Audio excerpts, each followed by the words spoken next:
Hello दोस्तों, मैं हूं डॉक्टर शिवराज सिंह। स्वागत है आपका मेरे चैनल हिस्ट्री विद सिंह में।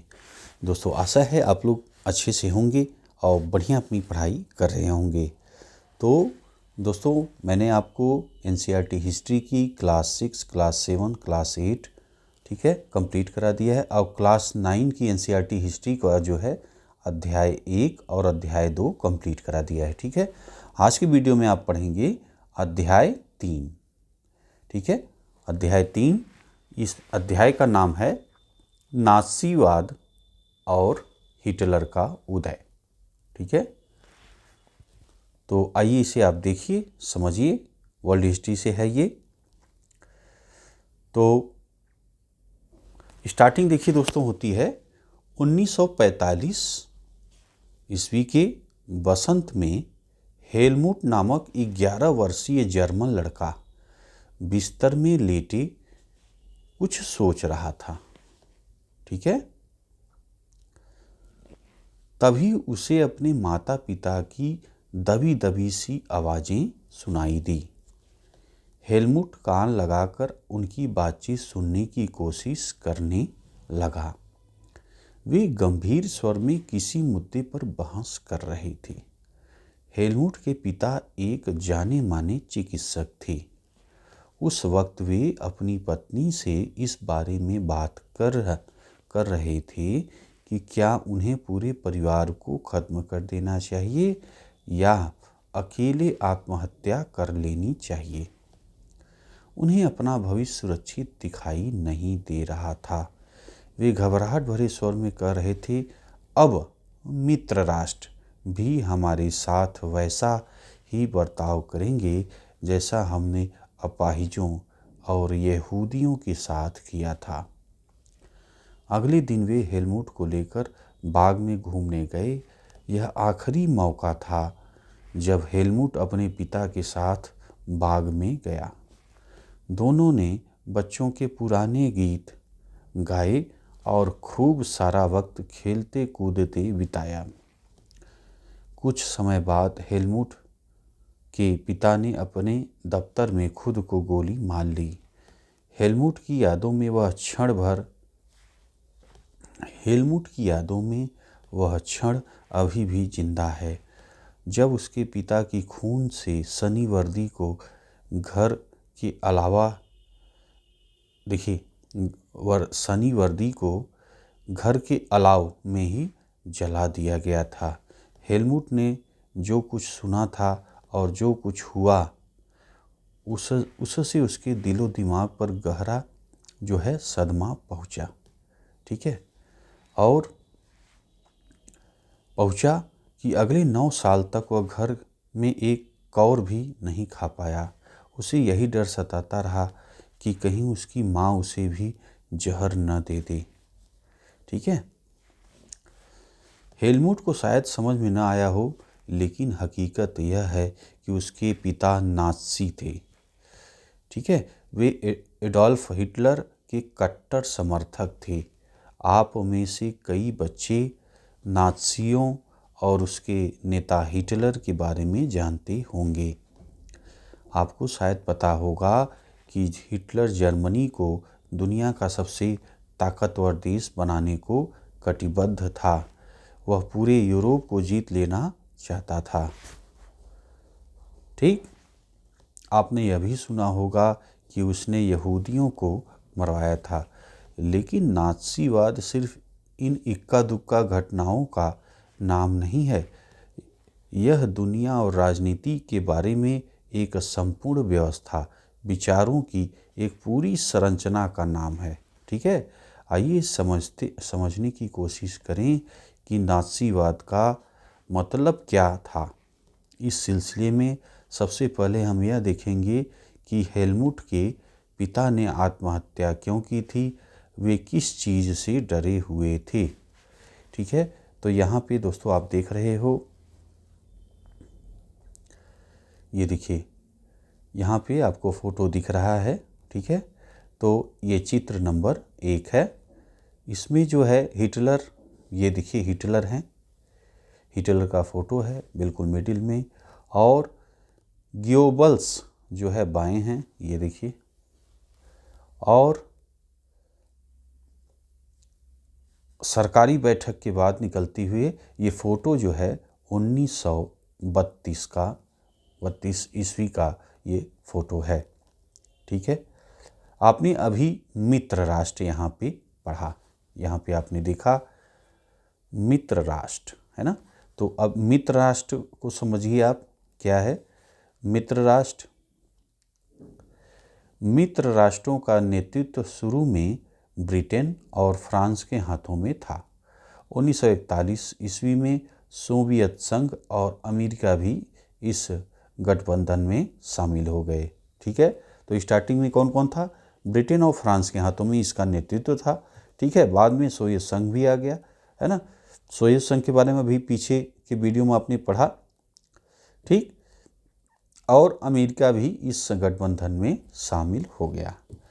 उन्होंने धुरी शक्तियों, अब देखिए धुरी शक्तियों यानी जर्मनी, इटली और जापान का मिलकर सामना किया।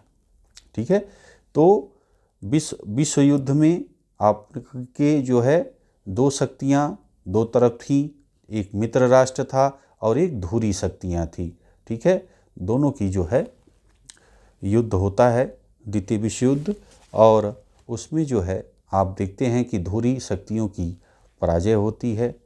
जो इसमें धुरी शक्तियों में जर्मनी, इटली, जापान, ये सब शक्तियों का आपने देखा द्वितीय विश्व युद्ध में हार होती है और मित्र राष्ट्र जो है विजित होता है।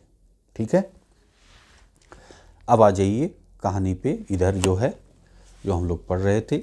मई 1945 में जर्मनी ने मित्र राष्ट्रों के सामने समर्पण कर दिया। ठीक है, हार गया द्वितीय विश्व युद्ध में।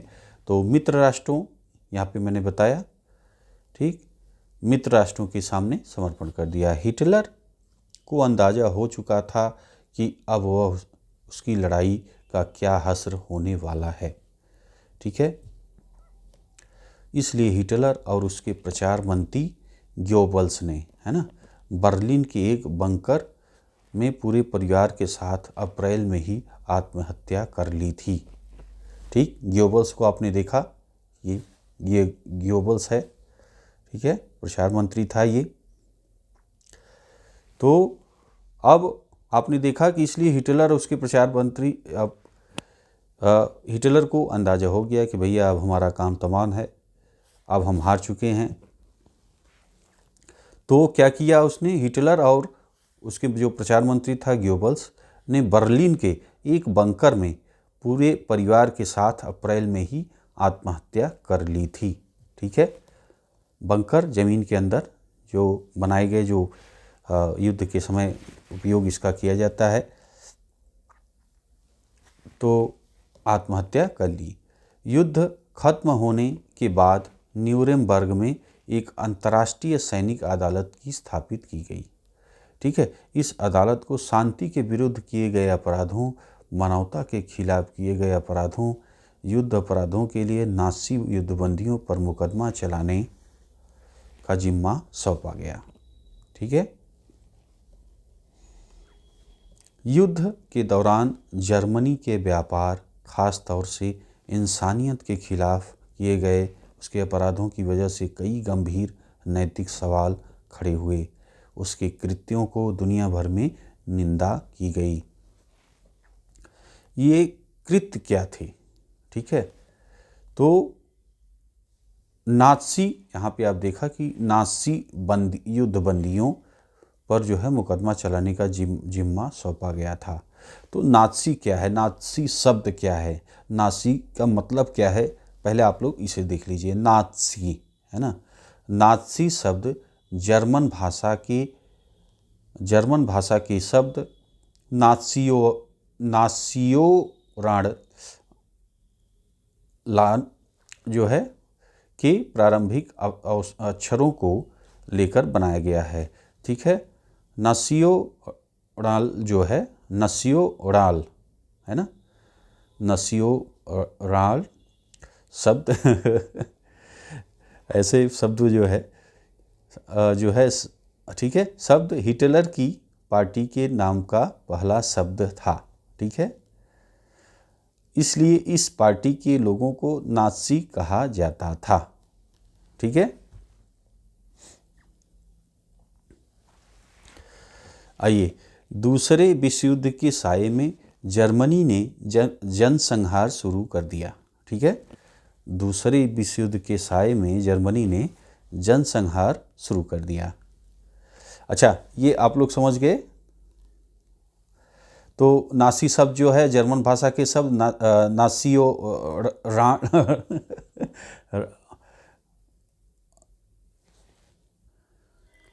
अच्छा, शब्द भी यार कभी कभी कोई फंसा देते हैं ना ठीक है। तो देखिए एक बार, नासी शब्द जर्मन भाषा के शब्द नासी ओडाल है ना, नासी ओडाल के प्रारंभिक अक्षरों को लेकर बनाया गया है, ठीक है। तो यहाँ पे देखिए नासी ओडाल में जो है नासी, ये देखिए पहला प्रारंभिक शब्द लिया गया है ना। नासी ओडाल शब्द हिटलर की पार्टी के नाम का पहला शब्द था, ठीक है। इसलिए इस पार्टी के लोगों को क्या कहा जाता था? नाज़ी कहा जाता था, ठीक है। क्लियर आप हो गए कि नाज़ी कहाँ से आया है ना। थोड़ा माफ़ कीजिएगा, शब्द फंस रहे थे यार है ना, कभी कभी हो जाता है ऐसा, और जी भी कभी कभी ऐसा लगता है कि यार फंस रहा है ठीक है। तो आइए आगे देखिए आप लोग। अब देखिए यहाँ से दूसरे विश्व युद्ध के साये में जर्मनी में जनसंहार शुरू कर दिया, ठीक है, जिसके तहत यूरोप में रहने वाले कुछ खास नस्ल के लोगों को सामूहिक रूप से मारा जाने लगा। इस युद्ध में मारे गए लोगों में 60 लाख यहूदी, सोचिए 60 लाख यहूदी, इस युद्ध में 2 लाख जिप्सी और 10 लाख पोलैंड के नागरिक थे जो मारे गए। सोचिए कितनी बड़ी संख्या में मारे गए, कितना हत्या हुई। साथ ही मानसिक और शारीरिक रूप से अपंग घोषित किए गए 70,000 जर्मन नागरिक भी मार डाले गए। बताइए, इनके अलावा न जाने कितनी राजनीतिक विरोधियों को मौत की नींद सुला दिया गया है। इतनी बड़ी तादाद में लोगों को मारने के लिए और ऑशविट्स जैसे कत्लखाने बनाए गए, जहां जहरीली गैस से हजारों लोगों को एक साथ मौत के घाट उतार दिया गया। न्यूरेमबर्ग अदालत ने केवल 11 मुख्य नाज़ियों को ही मौत की सज़ा दी, ठीक है। बाकी आरोपियों में से बहुतों को उम्र कैद की सज़ा सुनाई गई। सज़ा तो मिली, लेकिन नाज़ियों को जो सज़ा दी गई वह उनकी बर्बरता और उनके जुल्मों के मुकाबले बहुत छोटी थी, ठीक है। तो देखिए, असल में मित्र राष्ट्र पराजित जर्मनी पर इस बार वैसा कठोर दंड नहीं थोपना चाहते थे जिस तरह का दंड पहले विश्व युद्ध के बाद जर्मनी पर थोपा गया था, ठीक है। तो 2 विश्व युद्ध हुए हैं, है ना, प्रथम विश्व युद्ध और द्वितीय विश्व युद्ध, ठीक। तो आगे देखें, बहुत सारे लोगों का मानना था कि पहले विश्व युद्ध के आखिर में जर्मनी के लोग जिस तरह के अनुभव से गुजरे, उसने भी नाज़ी जर्मनी के उदय में योगदान दिया था। यह अनुभव क्या था, ठीक, आइए इसे आप देखिए।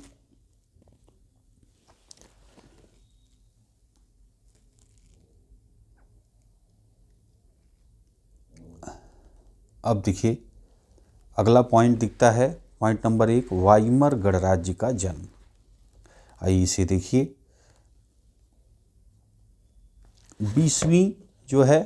20वीं शताब्दी के शुरुआत के सालों में जर्मनी एक ताकतवर साम्राज्य था, ठीक है। 20वीं शताब्दी के शुरुआत में, यानी 1900 ईस्वी के शुरुआत में जर्मनी एक ताकतवर साम्राज्य था। उसने ऑस्ट्रेलिया साम्राज्य के साथ मिलकर ऑस्ट्रियाई साम्राज्य के साथ मिलकर मित्र राष्ट्रों इंग्लैंड, फ्रांस और रूस के खिलाफ पहला विश्व युद्ध 1914 ईस्वी से 1918 जो है ईस्वी तक लड़ा था, ठीक है। दुनिया की सबसे बड़ी शक्तियों में से एक बड़ी शक्तियां यह सोचकर इस युद्ध में कूद पड़ी थी कि उन्हें जल्दी ही विजय मिल जाएगी। सभी को किसी न किसी फायदे की उम्मीद थी। उन्हें अंदाज़ा नहीं था कि यह युद्ध इतना लंबा खिंच जाएगा और पूरे यूरोप को आर्थिक दृष्टि से निचोड़ कर रख देगा। फ्रांस और बेल्जियम पर कब्जा करके जर्मनी ने शुरुआत में सफलताएं हासिल की, लेकिन 1917 में जब अमेरिका भी मित्र राष्ट्रों में शामिल हो गया तो इस खेमे को काफ़ी ताकत मिली। आखिरकार नवंबर 1918 में उन्होंने केंद्रीय शक्तियों को हराने के बाद जर्मनी को भी घुटने टेकने पर मजबूर कर दिया। ठीक, तो प्रथम विश्व युद्ध कब से कब लड़ा गया है? 1914 से 1918 तक। ठीक है। मित्र राष्ट्रों में देखिए इंग्लैंड, फ्रांस और रूस ये थे। और आपने देखा इधर दुनिया की सबसे बड़ी शक्तियाँ वही सोच रही थी। और क्या है इसमें, जर्मनी और क्या था, ऑस्ट्रियाई जो है अपोजिट में थे इनके मित्र राष्ट्रों के। ठीक है, ये पॉइंट छोटे छोटे आप ध्यान दे दें, है ना। चलिए अब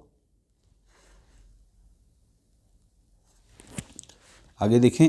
साम्राज्यवादी जर्मनी की पराजय और सम्राट के पदत्याग ने वहाँ की संसदीय पार्टियों को जर्मन राजनीतिक व्यवस्था के एक नए साँचे में ढालने का अच्छा मौका उपलब्ध कराया।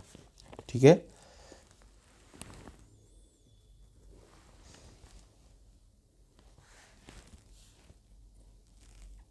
इसी सिलसिले में वाइमर में एक राष्ट्रीय सभा की बैठक बुलाई गई। संघीय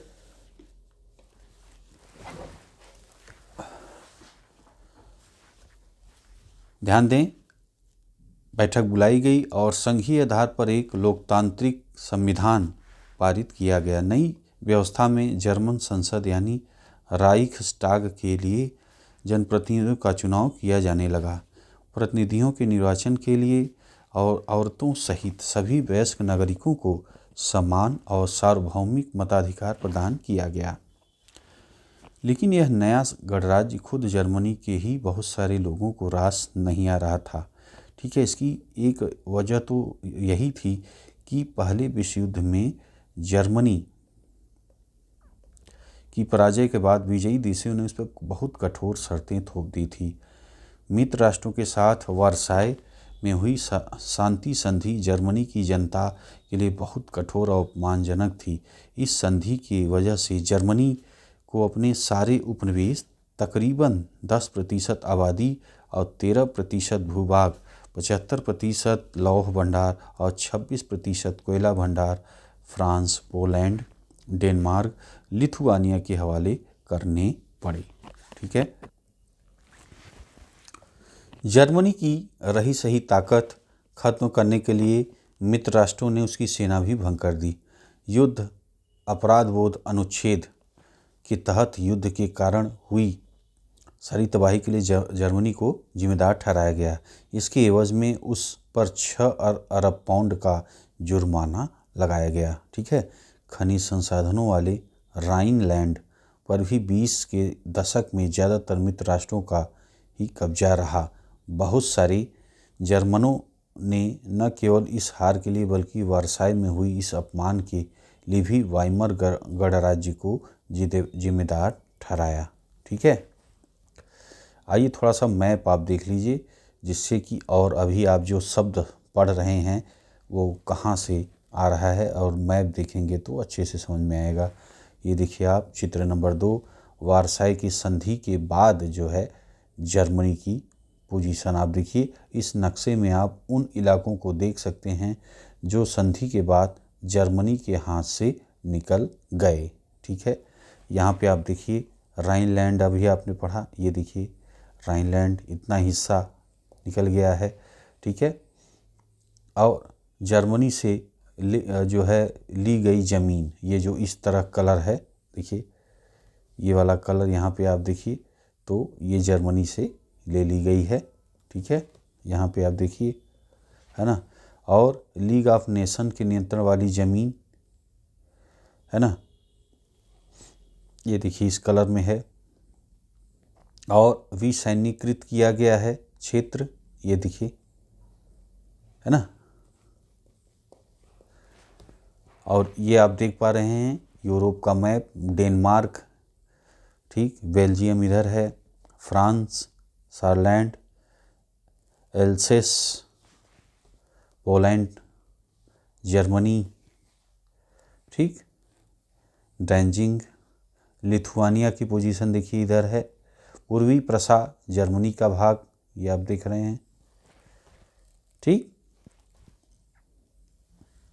चलिए आइए आगे देखें। अब देखिए युद्ध का असर। इस युद्ध ने पूरे महाद्वीप को मनोवैज्ञानिक और आर्थिक दोनों ही स्तरों पर तोड़कर रख दिया। यूरोप कल तक कर्ज देने वालों का महाद्वीप कहलाता था, तो जो युद्ध खत्म होते होते कर्जदारों का महाद्वीप बन गया। विडंबना यह थी कि पुराने साम्राज्य द्वारा किए गए अपराधों का हर्जाना नवजात वाइमर गणराज्य से वसूल किया जा रहा था। इस गणराज्य को युद्ध में पराजय के अपराध बोध और राष्ट्रीय अपमान का बोझ तो ढोना ही था, हर्जाना चुकाने की वजह से आर्थिक स्तर पर भी वह अपंग हो चुका था। वाइमर गणराज्य के हिमायतियों में मुख्य रूप से समाजवादी, कैथोलिक, डेमोक्रेट खेमे के लोग थे। रूढ़िवादी या पुरातनपंथी राष्ट्रवादी मिथकों की आड़ में उन्हें तरह तरह के हमलों का निशाना बनाया जाने लगा। नवंबर के अपराधी कहकर उनका खुलेआम मजाक उड़ाया गया। इस मनोदशा का 30 के दशक के शुरुआती राजनीतिक घटनाक्रम पर गहरा असर पड़ा। ठीक है, आगे देखें। पहले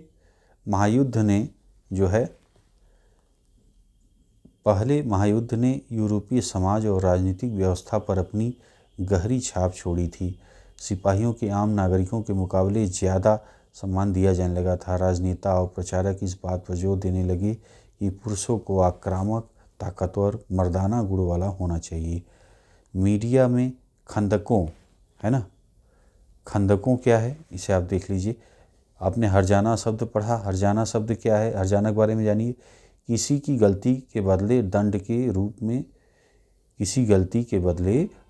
रूप में नुकसान की भरपाई करना। अब देखिए खंदक क्या है, युद्ध के मोर्चे पर सैनिकों के छिपने के लिए खोदे गए गड्ढे। ठीक, खंदकों की जिंदगी का महिमा मंडन किया जा रहा था, लेकिन सच्चाई यह है कि सिपाही इन खंदकों में बड़ी दयनीय जिंदगी जी रहे थे। वे लाशों को खाने वाले चूहे से घिरे रहते थे। वे जहरीली गैस और दुश्मनों की गोलाबारी का बहादुरी से सामना करते हुए अपने साथियों को पल पल मरते देखते थे। सार्वजनिक जीवन में आक्रामक फौजी प्रचार और राष्ट्रीय सम्मान व प्रतिष्ठा की चाह के सामने बाकी सारी चीज़ें गौड़ हो गई। जबकि हाल में ही सत्ता में आए रूढ़िवादी तानाशाहों के व्यापक जन समर्थन मिलने लगा। उस वक्त लोकतंत्र एक नया बहुत नाजुक विचार था, जो दोनों महायुद्धों के बीच पूरे यूरोप में फैली अस्थिरता का सामना नहीं कर सकता था। ठीक है, अब आइए अगला पॉइंट देखिए। राजनीतिक रेडिकल, आमूल परिवर्तनवाद और आर्थिक संकट। इसे आप देखिए, जिस समय वाइमर गणराज्य की स्थापना हुई उसी समय रूस में हुई बोल्शेविक क्रांति की तर्ज पर जर्मनी में स्पार्टकिस्ट लीग अपने क्रांतिकारी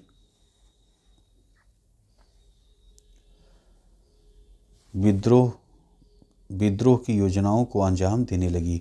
बहुत सारे शहरों और मजदूरों और नाविकों की सोवियत बनाई गई। बर्लिन की राजनीतिक माहौल में सोवियत किस्म की शासन व्यवस्था की हिमायत नारे गूंज रहे थे। इसलिए समाजवादी और डेमोक्रेट्स और कैथोलिक गुटों ने वाइमर में इकट्ठा होकर इस प्रकार का शासन व्यवस्था के विरोध में एक लोकतांत्रिक गणराज्य की स्थापना का फैसला लिया। आखिरकार वाइमर गणराज्य ने पुराने सैनिक की फ्री कोर नामक संगठन की मदद से इस विद्रोह को कुचल दिया। इस पूरे घटनाक्रम के बाद स्पार्टकिस्टों ने जर्मनी में कम्युनिस्ट पार्टी की नींव डाली। इसके बाद कम्युनिस्ट या साम्यवादी और समाजवादी एक दूसरे के कट्टर दुश्मन हो गए और हिटलर के खिलाफ कभी भी साझा मोर्चा नहीं खोल सके। ठीक, क्रांतिकारी और उग्र राष्ट्रवादी दोनों ही खेमे रेडिकल समाधानों के लिए आवाज़ें उठाने लगे। क्रांतिकारी और उग्र राष्ट्रवादी जो है क्या करने लगे हैं दोस्तों, क्रांतिकारी और उग्र राष्ट्रवादी दोनों ही खेमे रेडिकल समाधानों के लिए आवाज़ उठाने लगे। ठीक है, यहाँ पे आप चित्र देख रहे हैं, चित्र नंबर जो है 3, स्पार्टकिस्ट लीग नामक रेडिकल संगठन द्वारा आयोजित की गई एक रैली का दृश्य आप देख रहे हैं। Prussian chamber of deputies Berlin के सामने आयोजित 1918-1919 के जाड़ों में बर्लिन की सड़कों पर आम लोगों का ही कब्जा था। राजनीतिक प्रदर्शन रोजाना की घटना बन गए थे। ठीक है, चलिए आगे देखें। राजनीतिक रेडिकल विचारों को 1923 में आर्थिक संकट से और बल मिला। जर्मनी ने पहला विश्व युद्ध मोटे तौर पर कर्ज लेकर लड़ा था और युद्ध के बाद उसे स्वर्ण मुद्रा में हर्जाना भी भरना पड़ा। इस दोहरे बोझ से जर्मनी के स्वर्ण भंडार लगभग समाप्त होने की स्थिति में पहुंच गए थे। आखिरकार 1923 में जर्मनी ने कर्ज और हर्जाना चुकाने से इनकार कर दिया। इसके जवाब में फ्रांसीसियों ने जर्मनी के मुख्य औद्योगिक इलाके रूर पर कब्जा कर लिया। यह जर्मनी का विशाल कोयला भंडारों वाला इलाका था। जर्मनी ने फ्रांस के विरुद्ध निष्क्रिय प्रतिरोध के रूप में बड़े पैमाने पर कागजी मुद्रा छापना शुरू कर दिया। जर्मनी सरकार ने इतने बड़े पैमाने पर मुद्रा छाप दी कि उसकी मुद्रा मार्क का मूल्य तेजी से गिरने लगा। अप्रैल में एक अमेरिकी डॉलर की कीमत 24, देख रहे हैं आप, 24,000 मार्क। सोचिए, माने अप्रैल में एक अमेरिकी डॉलर की कीमत 24,000 मार्क के बराबर थी। सोचिए, है ना। यहाँ पे एक फ़ोटो भी आप देख रहे हैं दोस्तों, चित्र नंबर 4। वेतन भुगतान के लिए बर्लिन में टोकरियों और ठेलों में कागज़ के नोट लादे जा रहे हैं, देख रहे हैं। 1923 में जर्मन मार्क की कीमत इतनी कम रह गई थी कि मामूली भुगतान के लिए बहुत सारे नोटों की ज़रूरत पड़ती थी।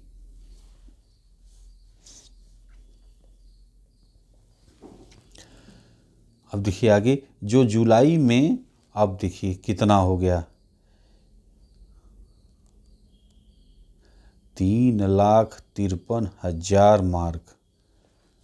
अगस्त में 46,21,000 मार्क। अरे बाप रे बाप, देख रहे हैं। तथा और देखिए दिसंबर में 9,88,60,000 मार्क हो गई। अब बताइए दोस्तों, देख रहे हैं। इस तरह एक डॉलर में खरबों मार्क मिलने लगे। जैसे जैसे मार्क की कीमत गिरती गई, ज़रूरी चीज़ों की कीमतें आसमान छूने लगी। रेखा चित्रों में जर्मन नागरिकों को पावरोटी खरीदने के लिए बैलगाड़ी में नोट भरकर ले जाते हुए दिखाया जाने लगा। देख रहे हैं, रेखा चित्रों में जर्मन नागरिकों को पावरोटी खरीदने के लिए बैलगाड़ी में नोट भरकर जो है ले जाते हुए दिखाया गया। अब सोचिए, पावरोटी खरीदने के लिए बैलगाड़ी भर के ले जाया जा रहा है। ठीक है, जर्मन समाज दुनिया भर में हमदर्दी का पात्र बनकर रह गया। इस संकट के बाद अति मुद्रास्फीति का नाम दिया गया, जब कीमतें बेहिसाब बढ़ गईं और स्थिति को अति मुद्रास्फीति का नाम दिया जाता है। तो ध्यान दें, जब कीमतें बेहिसाब बढ़ जाती हैं, ठीक है, उस स्थिति को अति मुद्रास्फीति का नाम दिया जाता है। ठीक है, यहाँ पे आप देखिए चित्र नंबर 5 आप देख रहे हैं। रात को सोने के लिए कतार में खड़े बेघर लोग 1923 का, ये देखिए आप लोग हैं, बेघर लोग खड़े हुए हैं कतार में सोने के लिए। जर्मनी, देखिए जर्मनी को इस संकट से निकालने के लिए अमेरिकी सरकार ने हस्तक्षेप किया। इसके लिए अमेरिका ने डाब्स योजना चलाई। इस योजना में जर्मनी के आर्थिक संकट को दूर करने के लिए हर्जाने की शर्तों को दोबारा तय किया गया। ठीक है, अब आइए 1.3 मंदी के साल। ठीक है, अगला पॉइंट है दोस्तों, इसे आप देखिए समझिए। तो देखिए सन 1924 से 1928 तक जर्मनी में कुछ स्थिरता रही, लेकिन यह स्थिरता मानो रेत के ढेर पर खड़ी थी। जर्मन निवेश और औद्योगिक गतिविधियों में सुधार मुख्यतः अमेरिका से लिए गए अल्पकालिक कर्जों पर आश्रित था। जब 1929 में वॉल स्ट्रीट एक्सचेंज, यानी शेयर बाजार, ठीक है, धाराशाही हो गया।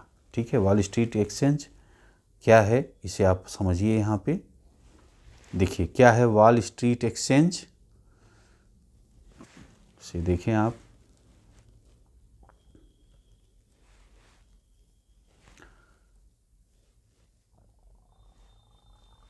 हाँ, ये आप देखिए पहले, वॉल स्ट्रीट एक्सचेंज अमेरिका में स्थित दुनिया का सबसे बड़ा शेयर बाजार है। उसका क्या नाम है? Wall street exchange. ठीक है, क्लियर हो गया दोस्तों। चलिए, तो आप ध्यान दीजिए 1929 में वॉल स्ट्रीट एक्सचेंज, ठीक है, धाराशाही हो गया। तो जर्मनी को मिल रही यह मदद भी रातों रात बंद हो गई। कीमतों में गिरावट की आशंका को देखते हुए धड़ाधड़ अपने शेयर बेचने लगे।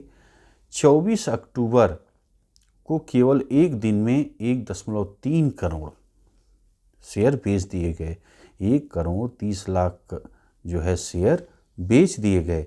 यह आर्थिक मंदी की शुरुआत थी। 1929 से 32 तक के अगले 3 सालों में अमेरिका की राष्ट्रीय आय केवल आधी रह गई। ठीक है, फैक्ट्रियां बंद हो गई, निर्यात गिरता जा रहा था। ठीक, किसानों की हालत खराब थी, सट्टेबाज बाजार से पैसा खींचते जा रहे थे। अमेरिकी अर्थव्यवस्था में आई इस मंदी का असर दुनिया भर में महसूस किया गया। ठीक है, इस मंदी का सबसे बुरा प्रभाव जर्मन अर्थव्यवस्था पर पड़ा। 1932 ईस्वी में जर्मन का औद्योगिक उत्पादन 1929 के मुकाबले केवल 40% रह गया।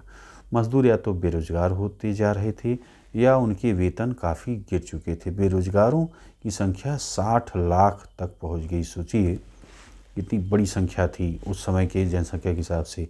जर्मनी की सड़कों पर ऐसे लोग बड़ी तादाद में दिखाई देने लगे जो मैं कोई भी काम करने को तैयार हूँ लिखी तख्ती गले में लटकाए खड़े रहते थे। बेरोजगार नौजवान या तो ताश खेलते पाए जाते थे, अन्नकूड़ों पर झुंड लगाए रहते थे, या फिर रोजगार दफ्तरों के बाहर लंबी लंबी कतार में खड़े पाए जाते थे। जैसे जैसे रोजगार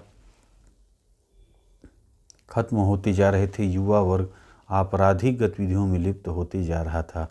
चारों तरफ गहरी हताशा का माहौल था। ठीक है, यहाँ पे आप देख रहे हैं चित्र नंबर 6 आप सामने है आपके। यहाँ आप देखिए लाइन में सोते लोग, है ना, देख रहे हैं आप, लाइन से लोग सो रहे हैं।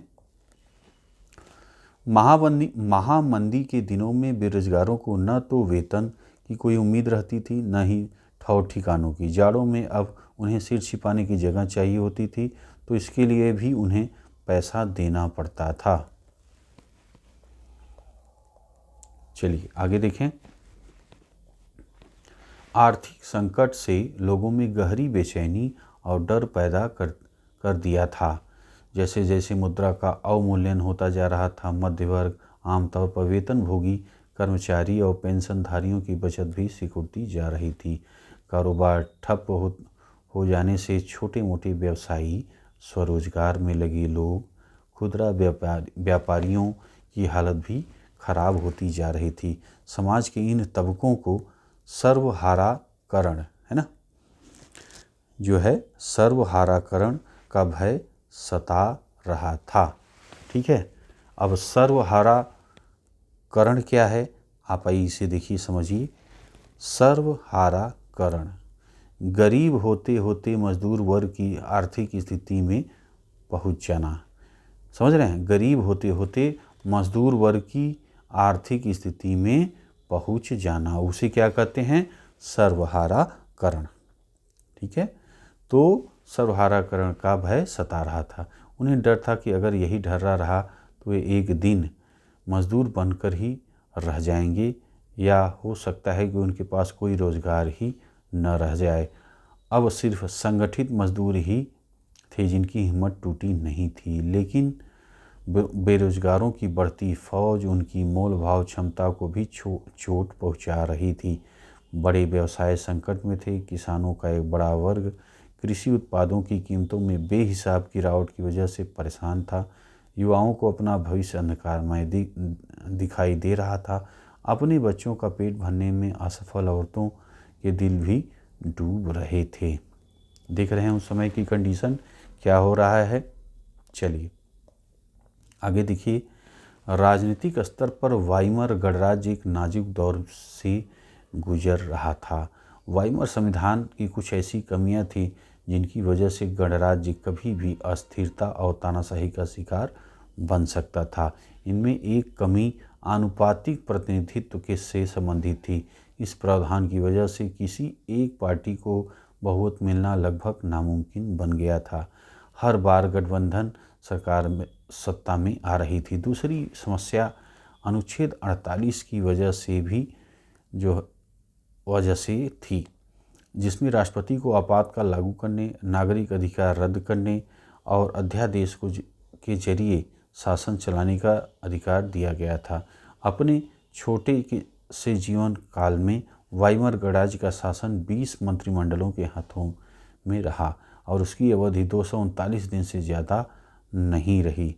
इस दौरान अनुच्छेद 48 का भी जमकर इस्तेमाल किया गया, पर इन सारे नुस्खों के बावजूद संकट दूर नहीं हो पाया। लोकतांत्रिक संसदीय व्यवस्था में लोगों का विश्वास खत्म होने लगा, क्योंकि वह उनके लिए समाधान नहीं खोज पा रही थी। ठीक, अब आइए दूसरा, हिटलर का उदय। लीजिए हिटलर का उदय, अब इसे आप दोस्तों पढ़िए। देखिए, अर्थव्यवस्था, राजनीति और समाज में गहराते जा रहे इस संकट ने हिटलर के सत्ता में पहुंचने का रास्ता साफ कर दिया। 1889 ईस्वी में ऑस्ट्रिया में जन्मे हिटलर की युवावस्था बेहद गरीबी में गुजरी। रोजी रोटी का कोई जरिया न होने के कारण पहले विश्व युद्ध की शुरुआत में उसने भी अपना नाम फौजी भर्ती के लिए लिखवा दिया था। भर्ती के बाद उसने अग्रिम मोर्चे पर संदेशवाहक का काम किया, कॉर्पोरल बना और बहादुरी के लिए उसे कुछ तमगे भी हासिल किए। जर्मन सेना की पराजय ने तो उसे हिला दिया था, लेकिन वर्साई की संधि ने तो उसे आग बबूला ही कर दिया। 1919 में उसने जर्मन वर्कर्स पार्टी नामक एक छोटे से समूह की सदस्यता ली। ठीक है, धीरे धीरे उसने इस संगठन का अपना नियंत्रण कायम किया और उसे नेशनल सोशलिस्ट पार्टी का नया नाम दिया। इसी पार्टी के बाद नासी पार्टी के नाम से जाना गया। ठीक है, इसी पार्टी को बाद में किस नाम से जाना गया, नासी पार्टी के नाम से जाना गया। ठीक, 1923 में हिटलर ने बवेरिया पर कब्जा करने, बर्लिन पर चढ़ाई करने और सत्ता पर कब्जा करने की योजना बना ली थी। इस दुस्साहसिक योजनाओं में वह असफल रहा। उसे गिरफ्तार किया गया, उस पर देशद्रोह का भी मुकदमा चला, लेकिन कुछ समय बाद उसे रिहा कर दिया गया। नासी राजनीतिक खेमा 1930 के दशक के शुरुआती सालों तक जनता के बड़े पैमाने पर अपनी तरफ आकर्षित नहीं कर पाया, लेकिन महामंदी के दौरान नासीवाद ने एक जन आंदोलन का रूप ग्रहण कर लिया। ठीक है। जैसा कि हम पहले देख चुके हैं, 1929 के बाद बैंक दिवालिया हो चुके थे, काम धंधे बंद होते जा रहे थे, मजदूर जो है बेरोजगार होते जा रहे थे, मध्य वर्ग को लाचारी और भूखमरी का डर सता रहा था। नाज़ी प्रोपेगेंडा में, प्रोपेगेंडा क्या है अभी मैं बताता हूँ आपको। नाज़ी प्रोपेगेंडा में लोगों को एक बेहतर भविष्य की उम्मीद दिखाई देती थी। 1929 में नाज़ी पार्टी को जर्मन संसद राइखस्टाग के लिए हुए चुनाव में महज 2.6% वोट मिले। 1932 तक आते आते देश की सबसे बड़ी पार्टी बन चुकी थी, उसे 37% वोट मिले। ठीक, अब यहाँ पे आपने अभी शब्द पढ़ा प्रोपेगेंडा, है ना। अब उसका क्या अर्थ है देखिए, जनमत को प्रभावित करने के लिए किया जाने वाला एक खास तरह का प्रचार, जिसमें क्या शामिल होता है, जैसे पोस्टर है, पोस्टर द्वारा जनता को प्रभावित किया जाता है फिल्मों, भाषणों आदि के माध्यम से। ठीक है, देखिए चित्र नंबर 7 यहाँ पे आप देख पा रहे हैं। न्यूरेमबर्ग पार्टी कांग्रेस में हिटलर का स्वागत, 1938 के समय का ये फोटो है। देखिए हिटलर का स्वागत कर रहे हैं इसमें।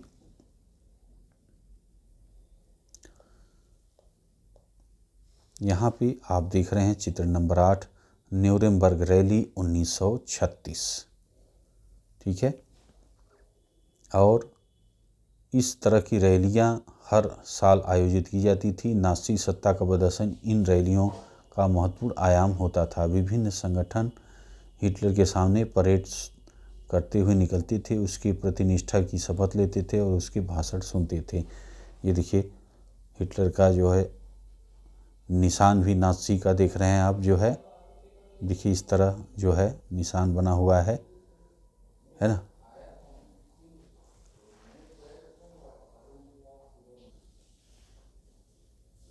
देखिए हिटलर जबरदस्त वक्ता था, है ना। उसका जोश और उसके शब्द लोगों को हिलाकर रख देते थे। वह अपने भाषणों में एक शक्तिशाली राष्ट्र की स्थापना, वर्साय संधि में हुए नाइंसाफ़ी के प्रतिरोध और जर्मन समाज को खोई हुई प्रतिष्ठा वापस दिलाने का आश्वासन देता था। उसका वादा था कि वह बेरोजगारों को रोजगार, नौजवानों को एक सुरक्षित भविष्य देगा। उसने आश्वासन दिया कि वह देश को विदेशी प्रभाव से मुक्त कराएगा और तमाम विदेशी साजिशों का मुंहतोड़ जवाब देगा। हिटलर की एक पिक्चर भी है दोस्तों, जो है ए राइज ऑफ डेविल करके है ना। तो ऐसे ही ऐतिहासिक पिक्चरें भी आप लोग अगर समय रहे तो देखा करिए। ये क्या है, इतिहास से जोड़ता है दोस्तों, है ना। अब देखिए यहाँ पे चित्र नंबर 9 है। हिटलर द्वारा SA और SS कतारों के सामने भाषण। ठीक है, यहाँ लंबी और सीधी कतारों को देखिए, ये आप देख रहे हैं लंबी और सीधी कतारें।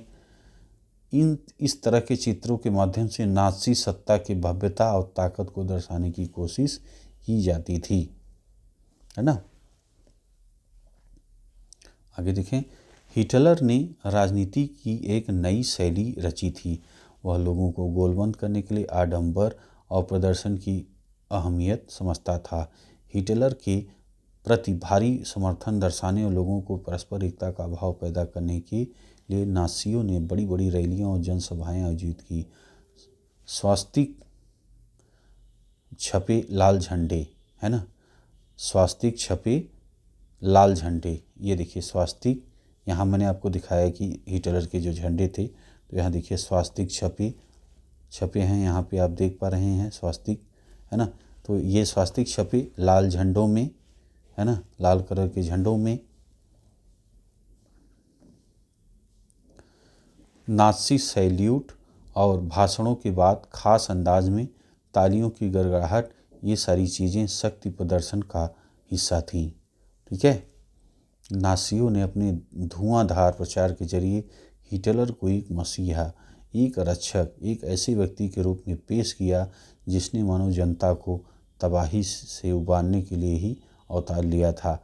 एक ऐसे समाज को यह छवि बेहद आकर्षक दिखाई देती थी जिसकी प्रतिष्ठा और गर्व का एहसास चकनाचूर हो चुका था, जो एक भीषण आर्थिक राजनीतिक संकट से गुजर रहा था। देख रहे हैं। चलिए आगे देखें। लोकतंत्र का ध्वंस। 30 जनवरी 1933 को राष्ट्रपति हिंडनबर्ग ने हिटलर को चांसलर का पदभार संभालने का न्योता दिया। यह मंत्रिमंडल के सबसे शक्तिशाली पद था। तब तक नाज़ी पार्टी रूढ़िवादियों को भी अपने उद्देश्यों से जोड़ चुकी थी। सत्ता हासिल करने के बाद हिटलर ने लोकतांत्रिक शासन की संरचना और संस्थाओं को भंग करना शुरू कर दिया। फरवरी माह में जर्मन संसद भवन में हुए रहस्यमय अग्निकांड में उसका रास्ता और आसान हो गया। 28 फरवरी 1933 को जारी किए गए अग्नि अध्यादेश फायर डिग्री के जरिए अभिव्यक्ति, प्रेस एवं सभा करने की आज़ादी जैसे नागरिक अधिकारों को अनिश्चित काल के लिए निलंबित कर दिया गया। ठीक है। अब क्या हो गया था, देखिए, अभिव्यक्ति, प्रेस और सभा करने की आज़ादी जैसे नागरिक अधिकारों को अनिश्चित काल के लिए, देख रहे हैं ना, अनिश्चित काल के लिए निलंबित कर दिया गया। वाइमर संविधान इन अधिकारों को काफ़ी महत्वपूर्ण वाइमर संविधान में इस अधिकारों को काफ़ी महत्वपूर्ण स्थान प्राप्त था। इसके बाद हिटलर ने अपने कट्टर शत्रु कम्युनिस्ट पर निशाना साधा। ज़्यादातर कम्युनिस्टों को रातों रात कंसंट्रेशन कैंपों में बंद कर दिया। कंसंट्रेशन कैंप क्या है, इसे आप देखिए, यहाँ पे देखिए, कंसंट्रेशन कैंप, ऐसा स्थान जहाँ बिना किसी कानूनी प्रक्रिया के लोगों को कैद रखा जाता था। ये कंसंट्रेशन कैंप बिजली का करंट दौड़ते कटीले तारों से घिरे रहते थे। देख रहे हैं।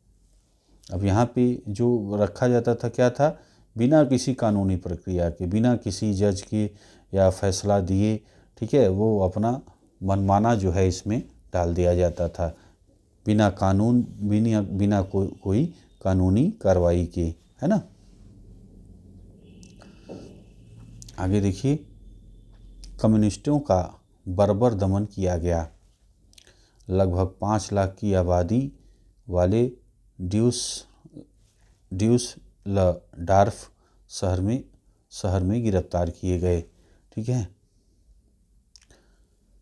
लोगों की बची खुची 6808 फाइलों में 1440 सिर्फ कम्युनिस्टों की थी। नाज़ियों ने सिर्फ कम्युनिस्टों का ही सफाया नहीं किया, नाज़ी शासन में कुल 52 किस्म के लोगों को अपने दमन का निशाना बनाया। 3 मार्च 1933 को ईस्वी को प्रसिद्ध विशेषाधिकार अधिनियम इनेबलिंग एक्ट पारित किया। इस कानून के जरिए जर्मनी में बाकायदा तानाशाही स्थापित कर दी गई। इस कानून ने हिटलर को संसद की हंसी पर धकेल इस कानून ने हिटलर को संसद को हाशिए पर धकेलने और केवल अध्यादेशों के जरिए शासन चलाने का निरंकुश अधिकार प्रदान कर दिया। नाज़ी पार्टी और इसके जुड़े संगठनों के अलावा सभी राजनीतिक पार्टियों, ट्रेड यूनियनों पर पाबंदी लगा दी। अर्थव्यवस्था, मीडिया, सेना, न्यायपालिका पर राज्य का पूरा नियंत्रण स्थापित हो गया। ठीक है। तो अब क्या हो गया, नाज़ी पार्टी और उससे जुड़े संगठनों के अलावा सभी राजनीतिक पार्टियों और ट्रेड यूनियनों पर पाबंदी लगा दी गई। अर्थव्यवस्था पे, मीडिया पे, सेना पे, न्यायपालिका पर राज्य का पूरा नियंत्रण क्या हो गया, स्थापित हो गया। ठीक है। पूरे समाज को नाज़ियों के हिसाब से नियंत्रित और व्यवस्थित करने के लिए विशेष निगरानी और सुरक्षा दस्ते गठित किए गए। देख रहे हैं, पूरे समाज को नाज़ियों के हिसाब से नियंत्रित और व्यवस्थित करने के लिए विशेष निगरानी और सुरक्षा दस्ते गठित किए गए। पहले से मौजूद हरी वर्दीधारी पुलिस और स्टार्म ट्रूपर्स SA के अलावा गेस्तापो, है ना, गेस्तापो क्या है, गुप्तचर राज्य पुलिस, और SS अपराध नियंत्रण पुलिस और सुरक्षा सेवा SD का भी गठन किया गया। इस नवगठित दस्तों को बेहिसाब असंवैधानिक अधिकार दिए गए। इन्हीं की वजह से नाज़ी राज्य को एक खूंखार आपराधिक राज्य की छवि प्राप्त हुई। गेस्तापो की यंत्रणा गिरोहों में किसी को भी बंद किया जा सकता था। ये नए दस्ते किसी को भी यातना गृहों में भेज सकते थे। किसी को भी बिना कानूनी कार्रवाई के देश निकाला दिया जा सकता था या गिरफ्तार किया जा सकता था। दंड की आशंका से मुक्त पुलिस बलों ने निरंकुश और निरपेक्ष शासन का अधिकार प्राप्त कर लिया। ठीक है, यहाँ पे आप दोस्तों देखिए चित्र नंबर 10 आपको दिखाई दे रहा है। पोस्टर की में से घोषणा आपकी फॉक्सवागन। इस पोस्टर के जरिए एहसास कराने की कोशिश की जा रही थी कि अब आम मजदूर भी कार खरीद सकता है। ये आप देखिए फोटो है ना। चलिए आगे देखें। पुनर्निर्माण। हिटलर ने अर्थव्यवस्था को पटरी पर लाने के लिए जिम्मेदारी अर्थशास्त्री हालमार साख्त को सौंपी। साख्त ने सबसे पहले सरकारी पैसे से चलाए जाने वाले रोजगार संवर्धन कार्यक्रम के जरिए 100% उत्पादन और 100% रोजगार उपलब्ध कराने का लक्ष्य तय किया। मशहूर जर्मन सुपर हाईवे और जनता की कार फॉक्सवैगन इस परियोजना की देन थी। विदेश नीति के मोर्चे पर हिटलर को फौरन कामयाबी मिली। 1933 ईस्वी में उसने लीग ऑफ नेशंस से पल्ला झाड़ा। 1936 में राइनलैंड पर दोबारा कब्जा किया। ठीक है, और एक साम्राज्य एक नेता के नारे की आड़ में 1938 में ऑस्ट्रिया को जर्मनी में मिला लिया। इसके बाद उसने चेकोस्लोवाकिया के कब्जे वाले जर्मन भाषी सुडेटलैंड प्रांत पर कब्जा किया और फिर पूरे चेकोस्लोवाकिया को हड़प लिया। ठीक है, इस दौरान उसे इंग्लैंड का भी खामोश समर्थन मिल रहा था, क्योंकि इंग्लैंड की नज़र में वारसाई की संधि के नाम पर जर्मनी के साथ बड़ी नाइंसाफ़ी हुई। घरेलू और विदेशी मोर्चे पर जल्दी जल्दी मिली इस कामयाबी से ऐसा लगा कि देश की नियति अब पलटने वाली है। बृहत्तर जर्मनी देखिए इस कलर में है, दिख रहे हैं, ये आपकी है बृहत्तर जर्मनी। और धुरी शक्तियों को मदद देने वाले देश देखिए इस कलर में हैं, दिख रहे हैं, ये हैं आपकी धुरी शक्तियों को मदद देने वाले देश। Finland, Slovakia, Hungary, Romania, Bulgaria. German कब्जे वाले इलाके हरे में आप हैं, आप देखिए, देख रहे हैं, Ukraine, Estonia, Lithuania, Poland, Norway, Belgium, German कब्जे वाले इलाके। ठीक है, यहाँ पे आप देखिए लिखा हुआ है ये हरे में जर्मन कब्जे वाले इलाके। इटली और उसका इलाका ये हल्के हरे में आप देख रहे हैं, इटली और उसका इलाका। तटस्थ देश देखिए इस तरह के कलर के हैं, ये देखिए तटस्थ हैं, है ना, ये तटस्थ देश हैं। Spain, Ireland, Sweden. ठीक, अब ये देखिए चित्र नंबर 11 ये है पूरा आपने जो देखा, नाज़ी सत्ता का विस्तार यूरोप 1942 का ये तस्वीर है। नाज़ी सत्ता के विस्तार का जो है ये जो बता रहा है रिपोर्ट कार्ड। चलिए, लेकिन हिटलर यही नहीं रुका। साख्त ने हिटलर को सलाह दी कि सेना हथियारों पर ज़्यादा पैसा खर्च न किया जाए, क्योंकि सरकारी बजट अभी भी घाटे में चल रहा था। लेकिन नाज़ी जर्मनी में इतिहाद पसंद लोगों के लिए कोई जगह नहीं थी। साख्त को उसके पास से हटा दिया गया। हिटलर ने आर्थिक संकट से निकलने के लिए युद्ध का विकल्प चुना। वह राष्ट्रीय सीमाओं का विस्तार करते हुए ज़्यादा से ज़्यादा संसाधन इकट्ठा करना चाहता था। इसी लक्ष्य को ध्यान में रखते हुए सितंबर 1940 में पोलैंड पर हमला कर दिया। ठीक है,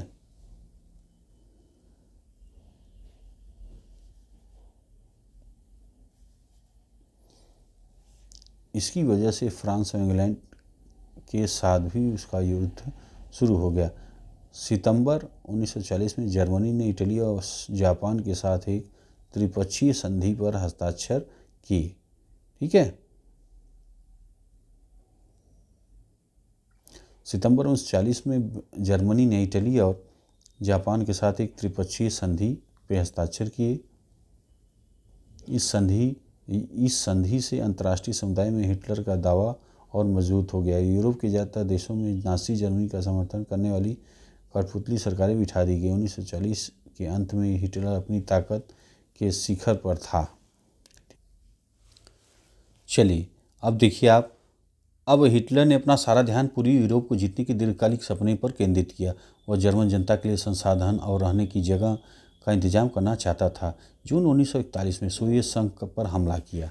देख रहे हैं, जून क्या कह रहा है, 1941 में सोवियत संघ पर हमला किया।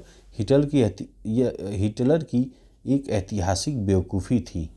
यह जो है क्या था, हिटलर की ऐतिहासिक बेवकूफ़ी थी सोवियत संघ पर उसका हमला करना। ठीक है, इस आक्रमण से जर्मन पश्चिमी मोर्चा ब्रिटिश वायुसैनिकों की बमबारी की चपेट में आ गया, जबकि पूर्वी मोर्चे पर सोवियत सेनाएं जर्मनों को नाके चने चबवा रही थी। सोवियत लाल सेना ने स्टालिनग्राद में जर्मन सेना को घुटने टेकने पर मजबूर कर दिया। सोवियत लाल सैनिकों ने पीछे हटते जर्मन सिपाहियों का आखिर तक पीछा किया, अंत में बर्लिन के बीचों बीच जा पहुँचे। इस घटना ने अगली आधी सदी के लिए समूचे यूरोप पर सोवियत वर्चस्व स्थापित कर दिया। अमेरिका इस युद्ध में फंसने से लगातार बचता रहा। अमेरिका पहले विश्व युद्ध की वजह से पैदा हुई आर्थिक समस्याओं को दोबारा नहीं झेलना चाहता था, लेकिन वह लंबे समय तक युद्ध से दूर नहीं रह सकता था। पूर्व में जापान की ताकत फैलती जा रही थी। उसने फ्रेंच इंडो चाइना पर कब्जा किया और प्रशांत महासागर में अमेरिकी नए सैनिकों ठिकानों पर हमले की पूरी योजना बना ली। जब जापान ने हिटलर को समर्थन दिया और पर्ल हार्बर पर अमेरिकी ठिकानों को बमबारी का निशाना बनाया, तो अमेरिका भी दूसरे विश्व युद्ध में कूद पड़ा। यह युद्ध मई 1945 ईस्वी में हिटलर की पराजय और जापान के हिरोशिमा शहर पर अमेरिकी परमाणु बम गिराने के साथ खत्म हुई। ठीक है, दूसरे विश्व युद्ध के इस संक्षिप्त ब्यौरे के बाद अब जो है हम एक बार फिर हेलमुट और उसके पिता की कहानी पर वापस लौटते हैं। यह युद्ध के दौरान नाजी जुल्मों की कहानी है। ठीक है, ये चित्र देखिए, चित्र नंबर 12, भारतीय समाचार पत्रों में जर्मनी के हालत पर नज़र। ये देखिए, आयरन रूल इन जर्मनी, ये देखिए छपा हुआ है। हिटलर इधर देखिए, है ना, तो ये सब खबरें यहाँ पे छपी हुई हैं। आगे देखें, नाज़ियों का विश्व दृष्टिकोण, अगला पॉइंट ये है, इसे देखिए। नाज़ियों ने जो अपराध किया वे खास तरह की मूल्य मान्यताओं, एक खास तरह के व्यवहार से संबंधित था। ठीक, स्रोत का आप देख लीजिए, यह पृथ्वी न तो किसी को हिस्से में मिली है और न तोहफे में। नियति ने यह उन्हें सौंपी है कि जिनके हृदय में इसको जीत लेने का, इसको बचाए रखने का साहस है, जिनके पास इस पर हल चलाने की उद्यमशीलता है, इस दुनिया का सबसे बुनियादी अधिकार है, जीवन का अधिकार, बशर्ते किसी के पास उसे हासिल करने की ताकत हो। इस अधिकार के आधार पर एक ऊर्जावान राष्ट्र अपने भूभाग को अपने जनसंख्या हिसाब से फैलाने के रास्ते ढूंढ लेगा। ठीक है, इस अधिकार के आधार पर एक ऊर्जावान राष्ट्र अपने भूभाग को अपने जनसंख्या के हिसाब से फैलाने में ढूंढ लेगा, रास्ते जो है क्या करेगा, ढूंढ लेगा।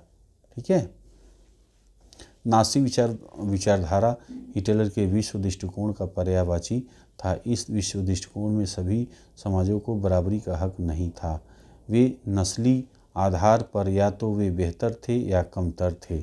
इस नज़रिए से ब्लांड, नीली आँखों वाले, नार्डिक, जर्मन आर्य, इनके बारे में और इनके बारे में मैं भी आगे बताऊंगा आपको। सबसे ऊपरी और यहूदी सबसे निचली पायदान पर आते थे। ठीक है, यहूदियों को नस्ल विरोधी यानी आर्यों का कट्टर शत्रु माना जाता था। बाकी तमाम समाजों को उनके बाहरी रंग रूप के हिसाब से जर्मन आर्यों और यहूदियों के बीच में रखा गया था। आगे देखिए, हिटलर की जो नस्ली सोच चार्ल्स डार्विन और हर्बर्ट स्पेंसर जैसे विचारकों के सिद्धांतों पर आधारित थी।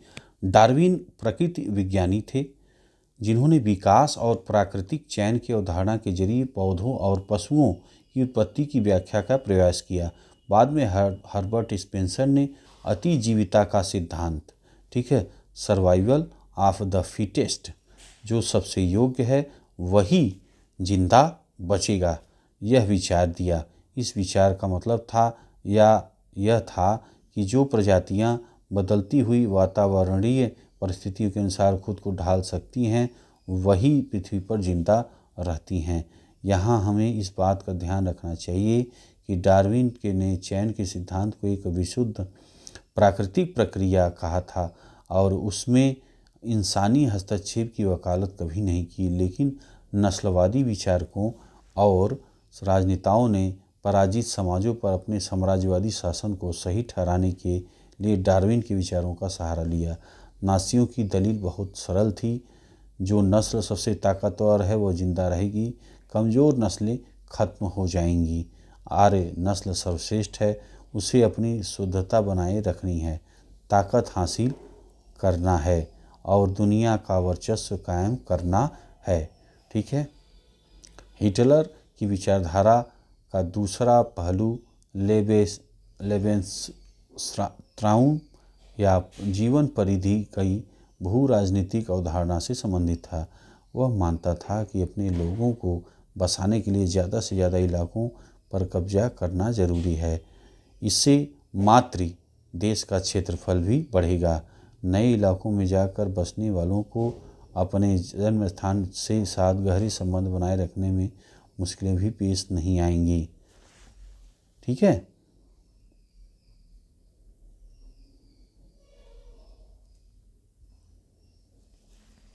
आगे देखें।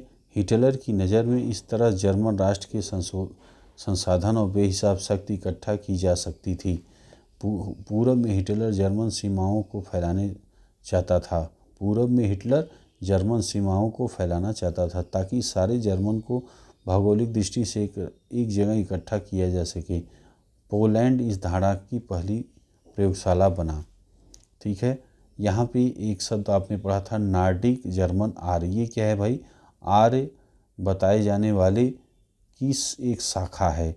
ये लोग उत्तरी यूरोपीय देशों में रहते थे और जर्मन या मिलते जुलते मूल के नाम थे। ब्लांड, नीली आँखों और सुनहरे बालों वाली को क्या कहते हैं? ब्लांड। चलिए अगला पॉइंट देखिए आप, नस्लवादी राज्य की स्थापना। सत्ता में पहुंचते ही नात्सियों ने शुद्ध जर्मनों के विशिष्ट नस्ली समुदाय की स्थापना के सपने को लागू करना शुरू कर दिया। ठीक है, सबसे पहले उन्होंने विस्तारित जर्मन साम्राज्य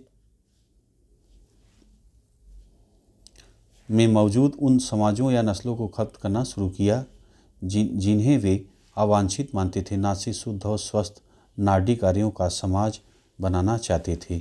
ठीक है, नार्डिक आर्यों को आपने पढ़ा, नार्डिक जर्मन आर्य बताए जाने वालों की एक शाखा। ये लोग उत्तरी यूरोपीय देशों में रहते थे और जर्मन या मिलते जुलते मूल के लोग थे। ठीक है, उनकी नज़र में केवल ऐसे लोग थे जो वांछित थे। केवल ये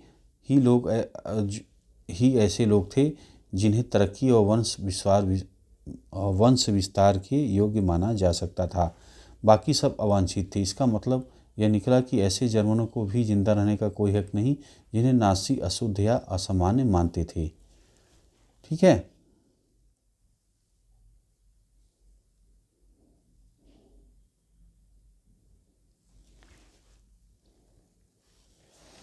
यूथनेजिया दया मृत्यु कार्यक्रम के तहत बाकी नासी अफसरों के साथ हेलमुट के पिता ने भी असंख्य ऐसे जर्मनों को मौत के घाट उतार दिया था जिन्हें मानसिक या शारीरिक रूप से अयोग्य मानते थे। केवल यहूदी ही नहीं जिन्हें अवांछितों की श्रेणी में रखा गया था, इनके अलावा भी कई नस्लें थीं जो इसी नियति की अभिशप्त थी। जर्मनी में रहने वाले जिप्सियों और अश्वेतों को पहले तो जर्मन नागरिकता छीन ली गई, ठीक है, और बाद में उन्हें मार दिया गया। देख रहे हैं। अब अच्छा, जिप्सियों क्या है इसे आप समझ लीजिए। जिप्सी के नाम से श्रेणीबद्ध किए गए समूहों की अपनी सामुदायिक पहचान थी। सिंती और रोमा ऐसे ही समुदाय थे, ठीक है।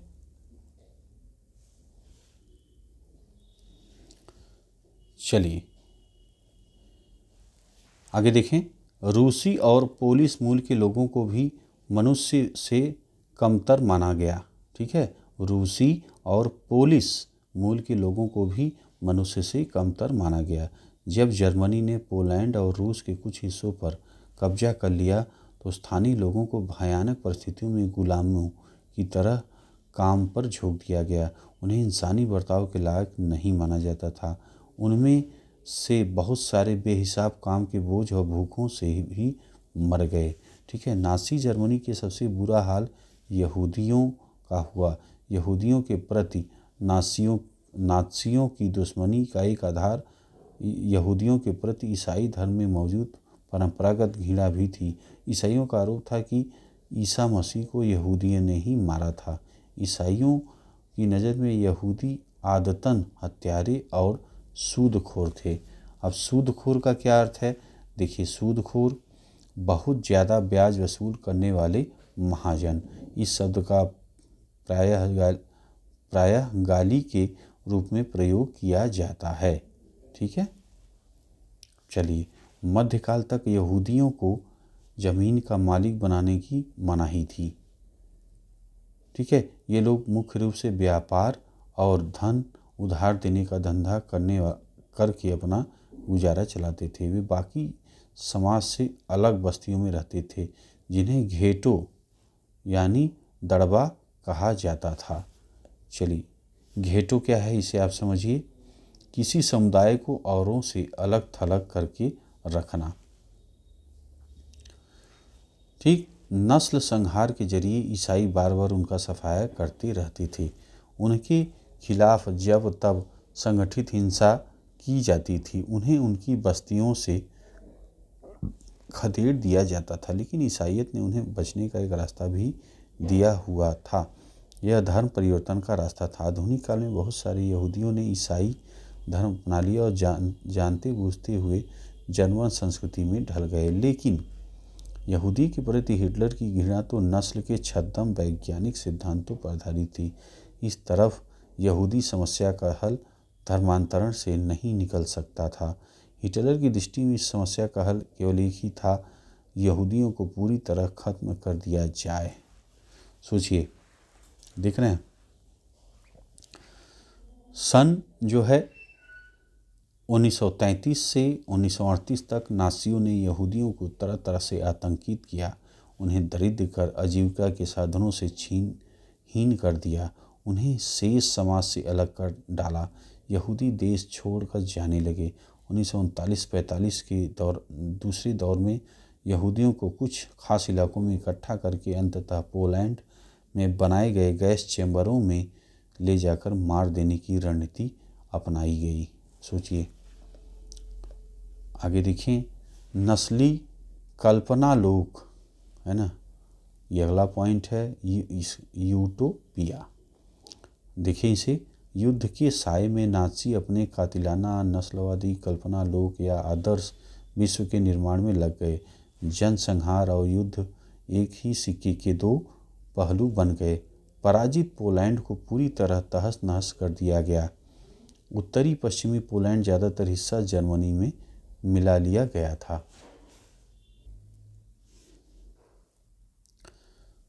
मजबूर किया गया ठीक है, ध्यान दें, कटिंग हो गई थी। पोलैंड के लोगों को अपने घर और माल असबाब छोड़कर भागने के लिए मजबूर किया गया ताकि जर्मनी के कब्जे वाले यूरोप में रहने वाले जर्मनों को वहां लाकर बसाया जा सके। इसके बाद पोलैंड वासियों को मवेशियों की तरह खदेड़कर जनरल गवर्नमेंट नामक दूसरे हिस्से में पहुंचा दिया गया। जर्मन साम्राज्य में मौजूद तमाम अवांछित तत्वों को जनरल गवर्नमेंट नामक इसी इलाके में लाकर रखा गया। पोलैंड के बुद्धिजीवियों को बड़े पैमाने पर मौत के घाट उतार दिया गया। यह पूरे पोलैंड के समाज को बौद्धिक और आध्यात्मिक स्तर पर गुलाम बना देने की चाल थी। आर्य जैसे लगने वाले पोलैंड के बच्चों को उनके माँ बाप से छीनकर जांच के लिए नस्ल विशेषज्ञों के पास पहुंचा दिया गया। अगर वे नस्ली जांच में कामयाब हो जाते तो उन्हें जर्मन परिवारों में पाला जाता था। अगर ऐसा नहीं होता तो उन्हें अनाथाश्रमों में डाल दिया जाता था, जहां उनमें से ज़्यादातर मर जाते थे। जर्नल गवर्नमेंट के कुछ विशालतम घेटों और गैस चैम्बरों में भी थे।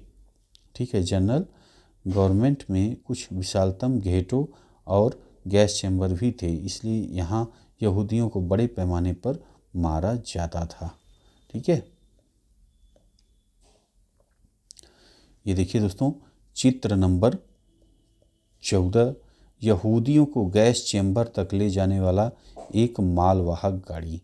ये आप देख पा रहे हैं, ये एक मालवाहक गाड़ी आपके सामने है। गैस चैम्बरों तक इसे जो है ले जाया जाता था। देख रहे हैं,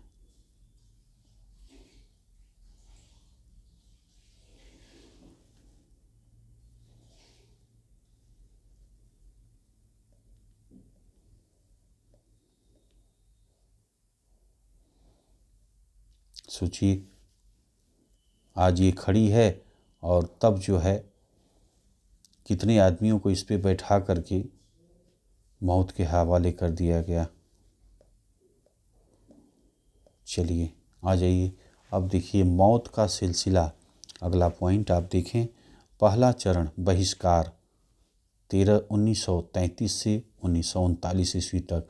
हमारे बीच तुम्हें नागरिकों की तरह रहने का कोई हक नहीं। न्यूरेमबर्ग नागरिकता अधिकार सितंबर 1935। पहला, जर्मन या उससे संबंधित रक्त वाले व्यक्ति ही जर्मन नागरिक होंगे और उन्हें जर्मन साम्राज्य का संरक्षण मिलेगा। यहूदियों और जर्मनों के बीच विवाह पर पाबंदी। यहूदियों और जर्मनों के बीच विवाहेतर संबंधों को अपराध घोषित कर दिया गया। ठीक है, यहूदियों द्वारा राष्ट्रीय ध्वज फहराने पर पाबंदी लगा दी गई। ठीक, अन्य कानूनी उपाय आप देखिए, यहूदी व्यवसाय का बहिष्कार, सरकारी सेवाओं से निकाला जाना, यहूदियों की संपत्ति और बिक्री, यहूदियों की संपत्ति की जब्ती और बिक्री। ठीक है, इसके अलावा नवंबर 1938 के एक जनसंहार में यहूदियों की संपत्ति को तहस-नहस किया गया, लूटा गया, उनके घरों पर हमले हुए, यहूदी प्रार्थना घर जला दिए गए, उन्हें गिरफ्तार किया गया।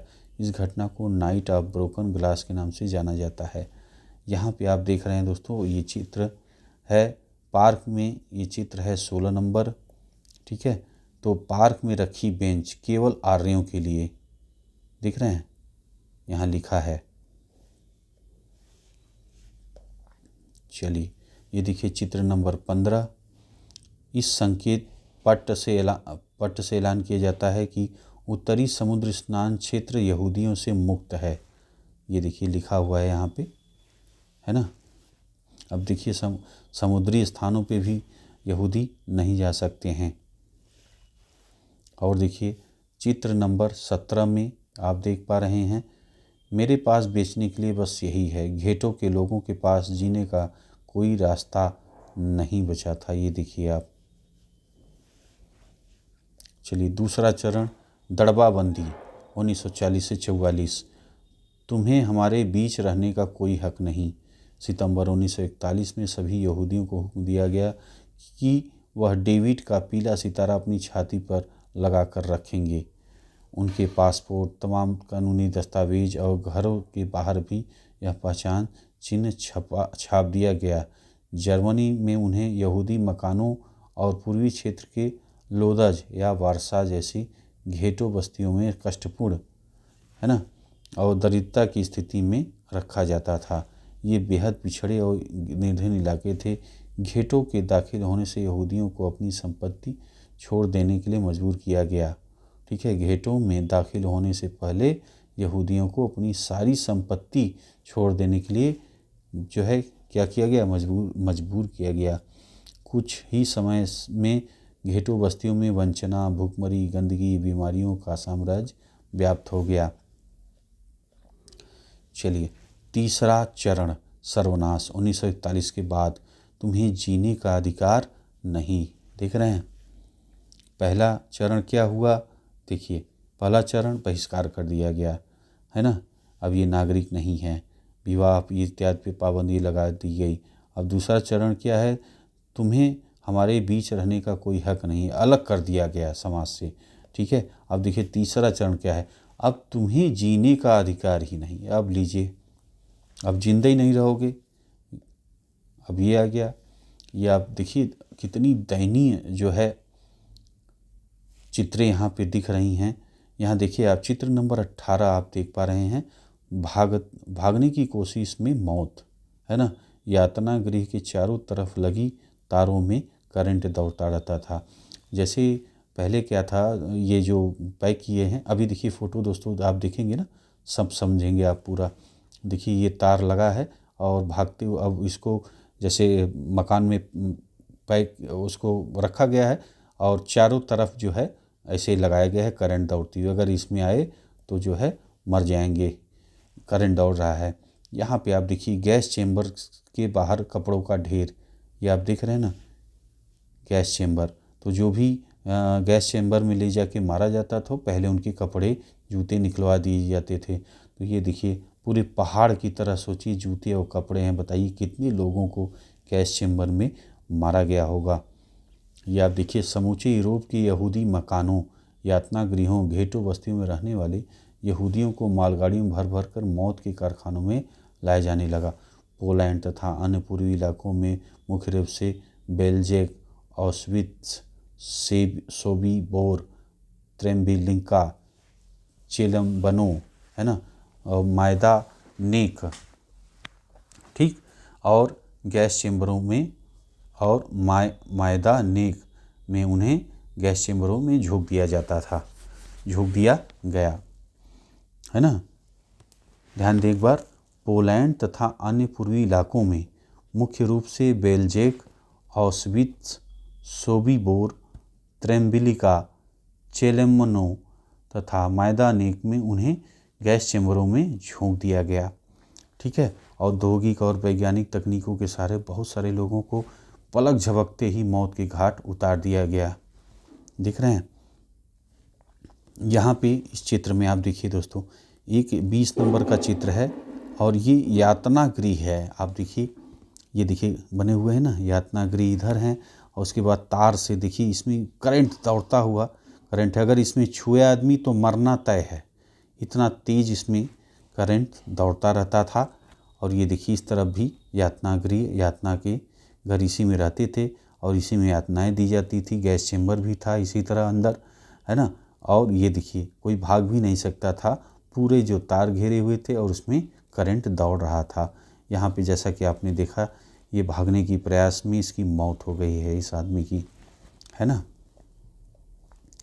यहाँ आगे देखिए चित्र नंबर 21 आप देख रहे हैं, एक यातना गृह यहाँ पे है ना। कैमरा मौत के मैदानों को भी खूबसूरत बना सकता है। देखिए ये पूरा यातना गृह ही है, देख रहे हैं। अंतिम समाधान, अंतिम समाधान से पहले कैदियों से छीने गए जूते। अब सोचिए इन सब को, इतने जूते आप देख पा रहे हैं, देख रहे हैं कितने जूते हैं यहाँ पे। इन जूतों को जैसे जिनको मारना था पहले उनसे जो है, जैसा कि आपने देखा यहाँ जूते और कपड़े निकलवा दिए जाते थे उनसे। तो देखिए इतने सारे जूते हैं, सोचिए कितने लोगों को जो है मारा गया है। चलिए अब आ जाइए आगे। अगला चौथा पॉइंट, नाज़ी जर्मनी में युवाओं की स्थिति। अब इसे आप देखिए, यहाँ पे चित्र नंबर 23 देखिए, यहूदी विरोधी विषयों को पढ़ाई को दर्शाता कक्षा का चित्र। ये देखिए, ये टीचर हैं और बच्चे जर्मन बच्चे को पढ़ा रहे हैं। अर्नेस्ट हीमर न्यूरेमबर्ग जो है 1938 द्वारा रचित डेयर गिफ्ट पिल्ज विशैला मशरूम से जो है पृष्ठ 7 चित्र का शीर्षक इस प्रकार है, यहूदी की नाक सिर पर मुड़ी हुई है। यह अंग्रेजी के अंक 6 जैसी दिखती है। ये देखिए यहाँ पे ये लड़के को पढ़ा रहे हैं, देख रहे हैं। यहाँ पे आप देखिए चित्र नंबर 24 आप देखें, बाकी बच्चों की हंसी ठिठोली के बीच यहूदी शिक्षक और यहूदी विद्यार्थियों को स्कूल से निकाला जा रहा है। देख रहे हैं, ये सब जर्मन बच्चे जो हैं वो हैं, हंस रहे हैं, और ये देखिए यहूदी बच्चों को और टीचर को जो है निकाला जा रहा है। ठीक,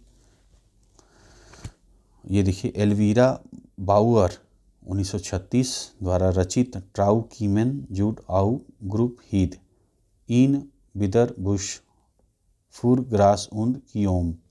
हीथ में किसी यहूदी पर यकीन न करो, छोटे बड़ों के लिए एक से, है ना। तो ये 1936 का दोस्तों आपका ये चित्र है, बना हुआ है, देख पा रहे हैं आप। चलिए अब आइए, नाज़ी जर्मनी में युवाओं की स्थिति क्या थी। अब इसे आप देखिए, युवाओं में हिटलर की दिलचस्पी जुनून के हद तक पहुंच चुकी थी। उसका मानना था कि शक्तिशाली नाज़ी समाज की स्थापना के लिए बच्चों को नाज़ी विचारधारा की घुट्टी पिलाना बहुत ज़रूरी है। इसके लिए स्कूल के भीतरी और बाहर दोनों जगह बच्चों पर पूरा नियंत्रण आवश्यक था। नाज़ीवाद के दौरान स्कूलों में क्या हो रहा था, चलिए आइए इसे देखिए। अभी तो आपने चित्र देखा तो समझ गए होंगे कि देखिए किस तरह का माहौल स्कूलों में बन गया है और किस तरह जो है पढ़ाया जा रहा है। यानी बच्चों के दिमाग को भी इस तरह बना दिया जा रहा है कि वो यहूदी और उनसे जो है घृणा करने लगे, है ना। तो ये है। आगे देखिए, तमाम स्कूलों में सफाई और शुद्धिकरण की मुहिम चलाई गई। यहूदी और राजनीतिक रूप से अविश्वसनीय दिखाई देने वाले शिक्षकों को पहले नौकरी से हटाया गया। ये फ़ोटो में भी आप देख रहे हैं, है ना। और बाद में मौत की घाट उतार दिया गया। लीजिए, पहले हटाया गया, फिर मौत की घाट उतार दिया गया। बच्चों को अलग अलग बिठाया जाने लगा। जर्मन और यहूदी बच्चे एक साथ न तो बैठ सकते थे और न ही खेल कूद सकते थे। बाद में अवांछित बच्चों को, यानी यहूदी और जिप्सियों के बच्चों और विकलांग बच्चों को स्कूलों से निकाल दिया गया। 40 के दशक में उन्हें भी गैस चैम्बरों में झोंक दिया गया। अच्छे जर्मन बच्चों को नाज़ी शिक्षा प्रक्रिया से गुजरना पड़ता था। यह विचारधारात्मक प्रशिक्षण की एक लंबी प्रक्रिया थी। स्कूली पाठ्य पुस्तकों को नए सिरे से लिखा गया। नस्ल के बारे में प्रचारित नाज़ी विचारों को भी सही ठहराने के लिए नस्ल विज्ञान के नाम से एक नया विषय पाठ्यक्रम में शामिल किया गया। और गणित की कक्षाओं में यहूदियों की एक खास छवि गढ़ने की कोशिश की जाती थी। ठीक है, बच्चों को सिखाया गया कि वे वफादार आज्ञाकारी बने, यहूदियों से नफरत और हिटलर की पूजा करें। खेलकूद के जरिए भी बच्चों में हिंसा और आक्रामकता की भावना पैदा की जाती थी। हिटलर का मानना था कि मुक्केबाजी का प्रशिक्षण बच्चों को फौलादी दिल वाला, ताकतवर और मर्दाना बना सकता है। जर्मन बच्चों और युवाओं को राष्ट्रीय समाजवाद की भावना से लैस करने की जिम्मेदारी युवा संगठनों को सौंपी गई।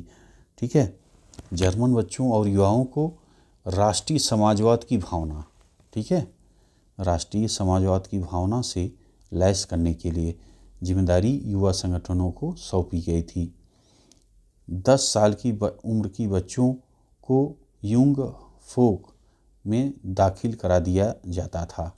तो हिटलर पे और दोस्तों जो है इस तरह के आप कई सारी मूवी बनी हुई हैं, तो आप देख सकते हैं। उससे आपको जान लीजिए कि रियल एहसास होगा, है ना।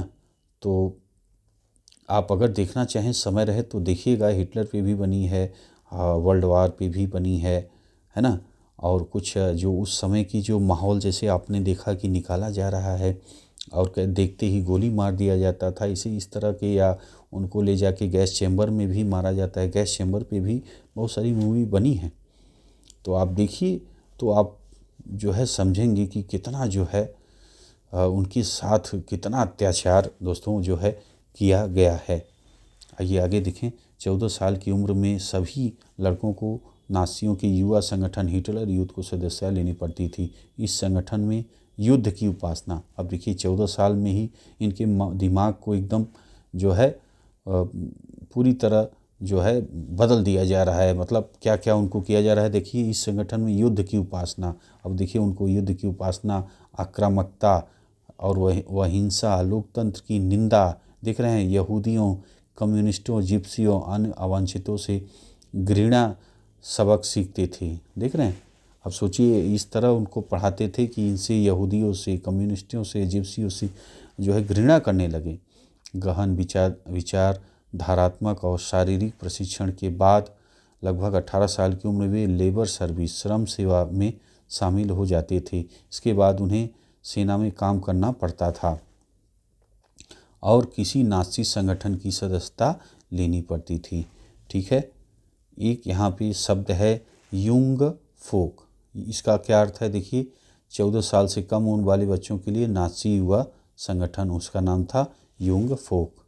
ठीक, अब आ जाइए स्रोत ग को देखिए। 6 से 10 साल तक की उम्र के सभी लड़कों को नाज़ी विचारधारा का शुरुआती प्रशिक्षण दिया जाता था। प्रशिक्षण पूरा होने पर हिटलर के प्रति निष्ठा या शपथ लेनी पड़ती थी। हमारे फ्यूहरर का प्रतिनिधि करने वाली इस रक्त ध्वज की उपस्थिति में मैं शपथ लेता हूँ कि मेरी सारी ऊर्जा, मेरी सारी शक्ति हमारे देश के रक्षक एडॉल्फ हिटलर को समर्पित है। मैं इसके लिए अपना जीवन देने को इच्छुक और तैयार हूँ। ईश्वर मेरी मदद करें। देख रहे हैं आप, ये देखिए चित्र नंबर 27 दोस्तों आप देख रहे हो। यहाँ पे मौत के कारखाने में आते यहूदी बच्चे जिन्हें गैस से मार दिया जाता था। देखिए बच्चों को, छोटे बच्चों को जो है जो यहूदी हैं उनको मारा जा रहा है, ले जा रहे हैं गैस चैम्बर में मार दिया जाएगा।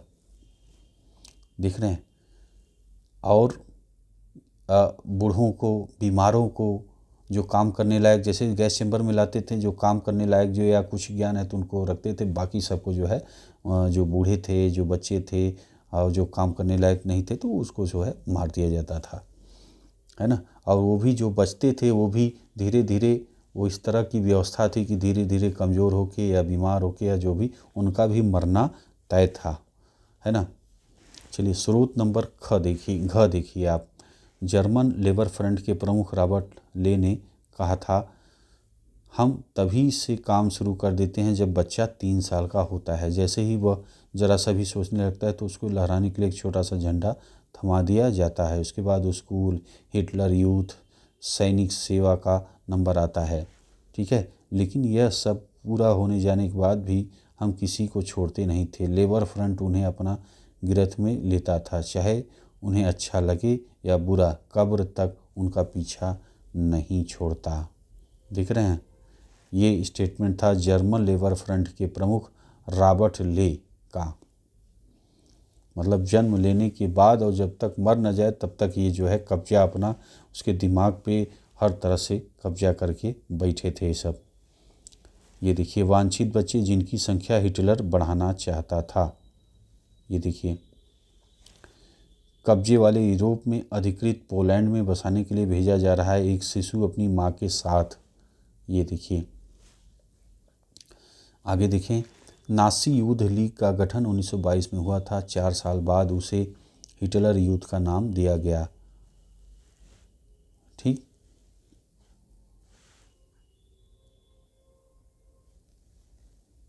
1933 तक आते आते इस संगठन में 12.5 लाख से ज़्यादा बच्चे थे। युवा आंदोलन को नाज़ीवाद के तहत एकजुट करने के लिए बाकी सभी युवा संगठनों को पहले भंग कर दिया गया और बाद में उन पर प्रतिबंध लगा दिया गया।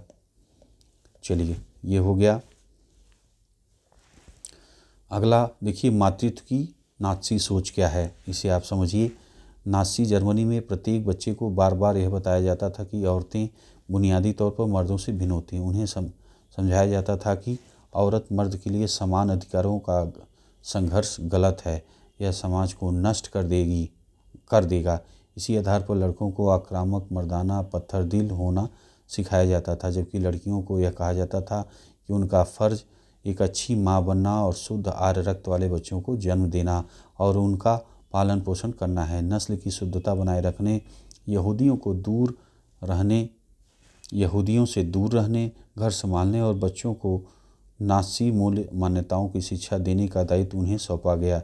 आर्य संस्कृति और नस्ल की ध्वजवाहक वही थी।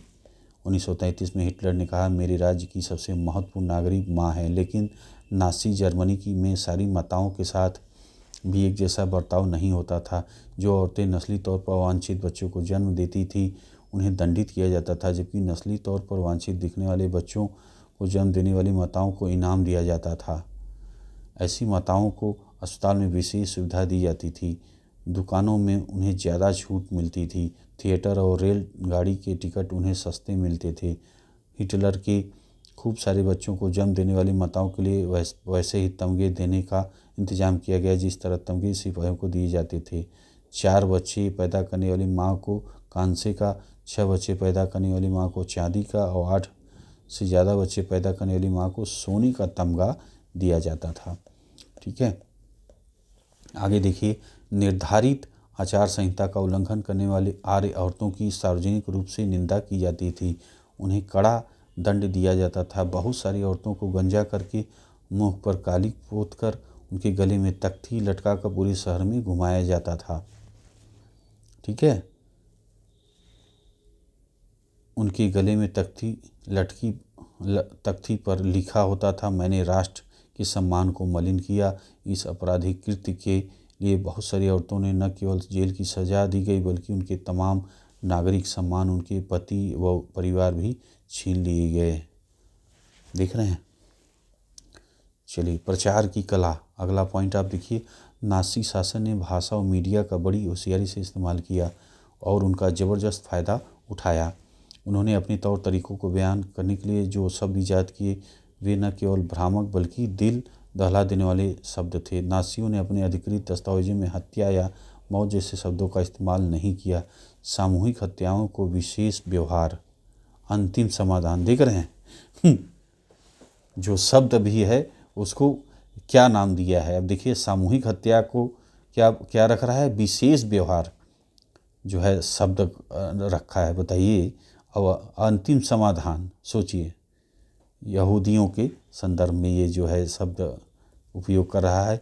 यूथ नेजिया, विकलांगों के लिए, चयन और संक्रमण मुक्ति आदि शब्दों से व्यक्त किया जाता था। ठीक है, इवैक्यूएशन, खाली कराना का आशय था लोगों को गैस चैम्बरों में ले जाना। अब सोचिए, नाम भी क्या रखा है और करा क्या रहा है। क्या आपको अब मालूम है गैस चैम्बरों में क्या कहा जाता था? गैस चैम्बरों को क्या कहा जाता था? उन्हें संक्रमण मुक्ति क्षेत्र कहा जाता था। सोचिए, जहाँ गैस में चैम्बर बना है, जहाँ डाल करके मौत के घाट उतारा जा रहा है, और उसका नाम क्या रखा है? संक्रमण मुक्ति क्षेत्र। देख रहे हैं। गैस चैम्बर स्नानागार जैसे दिखाई देते थे और उनमें नकली फव्वारे भी लगे होते थे। अब समझिए, गैस चैम्बर स्नानाघर जैसे दिखाई देते थे और उसमें नकली फव्वारे भी लगे थे। भाई आदमी गया, कपड़े निकाल के और गया और गैस चालू और जान खत्म। तो ये था भाई गैस चैम्बर। स्रोत 6 को आप देखिए, जो है देखिए, न्यूरेमबर्ग पार्टी रैली में 8 सितंबर 1934 को ही हिटलर ने यह भी कहा था, औरत किसी समुदाय के संरक्षण में सबसे स्थिर तत्व है। उसे इस बात का सबसे अच्छी तरह पता होता है कि अपनी नस्ल को खत्म होने के बचाने के लिए क्या क्या चीज़ें महत्वपूर्ण होती है, क्योंकि उसी के बच्चे हैं जो इस सारी पीड़ा से सबसे पहले प्रभावित होंगे। इसलिए हमने नस्ली समुदाय के संघर्ष में औरत को भी वही जगह दी है जो प्रकृति के और नियति के अनुसार है। ठीक है, ये हो गया। चलिए आगे देखिए, शासन के लिए समर्थन हासिल करने वाले नाज़ी विश्व दृष्टिकोण को फैलाने के लिए मीडिया बहुत सोच समझकर इस्तेमाल किया गया था। देख रहे हैं, शासन के लिए समर्थन हासिल करने और नाज़ी विश्व दृष्टिकोण को फैलाने के लिए मीडिया का बहुत सोच समझकर इस्तेमाल किया गया था। नाज़ी विचारों को फैलाने के लिए तस्वीरों, फिल्मों, रेडियो, पोस्टरों, आकर्षक नारों, इश्तिहारों, पर्चों का खूब सहारा लिया जाता था। पोस्टरों में जर्मनों के दुश्मनों की रटी रटाई छवियां दिखाई जाती थी, उनका मजाक उड़ाया जाता था, उन्हें अपमानित किया जाता था, उन्हें शैतान के रूप में पेश किया जाता था। समाजवादियों और उदारवादियों को कमज़ोर और पथभ्रष्ट तत्वों के रूप में जो है प्रस्तुत किया जाता था। उन्हें विदेशी एजेंट कहकर बदनाम किया जाता था। प्रचार फिल्मों में यहूदियों के प्रति नफरत फैलाने का जोर दिया जाता था। द इटर्नल ज्यू या अक्षय यहूदी इस की सबसे कुख्यात फिल्म थी। देख रहे हैं, द इटर्नल ज्यू अक्षय यहूदी इस सूची की सबसे कुख्यात फिल्म थी। परंपरा प्रिय यहूदियों को खास तरह की छवियों पेश किया जाता था। उन्हें दाढ़ी बढ़ाए, काफ्तान, चोगा पहने दिखाया जाता था, जबकि वास्तव में जर्मन यहूदियों और बाकी जर्मनों के बीच कोई फर्क करना असंभव था, क्योंकि दोनों समुदाय एक दूसरे से काफ़ी घुले मिले हुए थे। उन्हें केचुआ, चूहा, कीड़ा जैसे शब्दों से संबोधित किया जाता था। उनकी चाल ढाल की तुलना कुतरने वाले छछूंदरी जीवों से की जाती थी। नाज़ीवाद ने लोगों के दिलो दिमाग पर गहरा असर डाला, उनकी भावनाओं को भड़काकर गुस्से और नफरत को अवांछितों पर केंद्रित कर दिया। इसी अभियान से नाज़ी का सामाजिक आधार पैदा हुआ। नाज़ियों ने आबादी के सभी हिस्सों को आकर्षक करने के लिए, पूरे समाज को अपनी तरफ आकर्षित करने के लिए लोगों को इस बात का एहसास कराया कि उनकी समस्याएं सिर्फ नाज़ी ही हल कर सकते हैं, है ना। यहाँ पे दोस्तों आप देखो चित्र 28, आप देख रहे हैं यहूदी पर हमला करता एक नाज़ी पोस्टर यहाँ पर देखिए आप बना है। ठीक, चित्र के नीचे दी गई पंक्तियाँ, ये देखिए चित्र के नीचे ये पंक्तियाँ दी गई हैं। पैसा ही यहूदियों का भगवान है। ठीक है, पैसे के लिए वह भयानक अपराध करता है। वह तब तक चैन से नहीं बैठता जब तक कि नोटों से भरे बोरे पर न बैठ जाए, जब तक कि वह पैसे का राजा न हो जाए। तो देखिए यहूदी को किस तरह फ़ोटो बनाई गई है और जो है समाज को दिखाया जा रहा है, देख रहे हैं। तो ये इस तरह का प्रचार हो रहा था। चलिए यहाँ देखिए, जर्मन किसान तुम सिर्फ हिटलर की हो क्यों। आज जर्मन किसान दो भयानक पाटों के बीच पिस रहा है। एक खतरा अमेरिकी अर्थव्यवस्था यानी बड़े पूंजीवाद का है, दूसरा खतरा बोल्शेविज्म और मार्क्सवादी अर्थव्यवस्था का है। बड़ा पूंजीवाद और बोल्शेविज्म दोनों हाथ मिलाकर काम करते हैं। ठीक है, ये दोनों ही यहूदी विचारों के जन्मे हैं और विश्व यहूदीवाद और महायोजना को लागू कर रहे हैं। किसान को इन खतरों से कौन बचा सकता है, केवल राष्ट्रीय समाजवाद। 1932 में छपे एक नाज़ी पर्चे से लिया गया है, ये चीज़ लिखी हुई थी। 29 यह पोस्टर दर्शाता है कि किसानों को नाज़ी किस तरह आकर्षित करते थे। ठीक है, ये आपने 29 नंबर का चित्र देखा। ठीक है, इससे अभी इस पोस्टर क्या दर्शाता है कि किसानों को नाज़ी किस तरह आकर्षित करते थे। ये देखिए इस तरह। यहाँ पे आप देखिए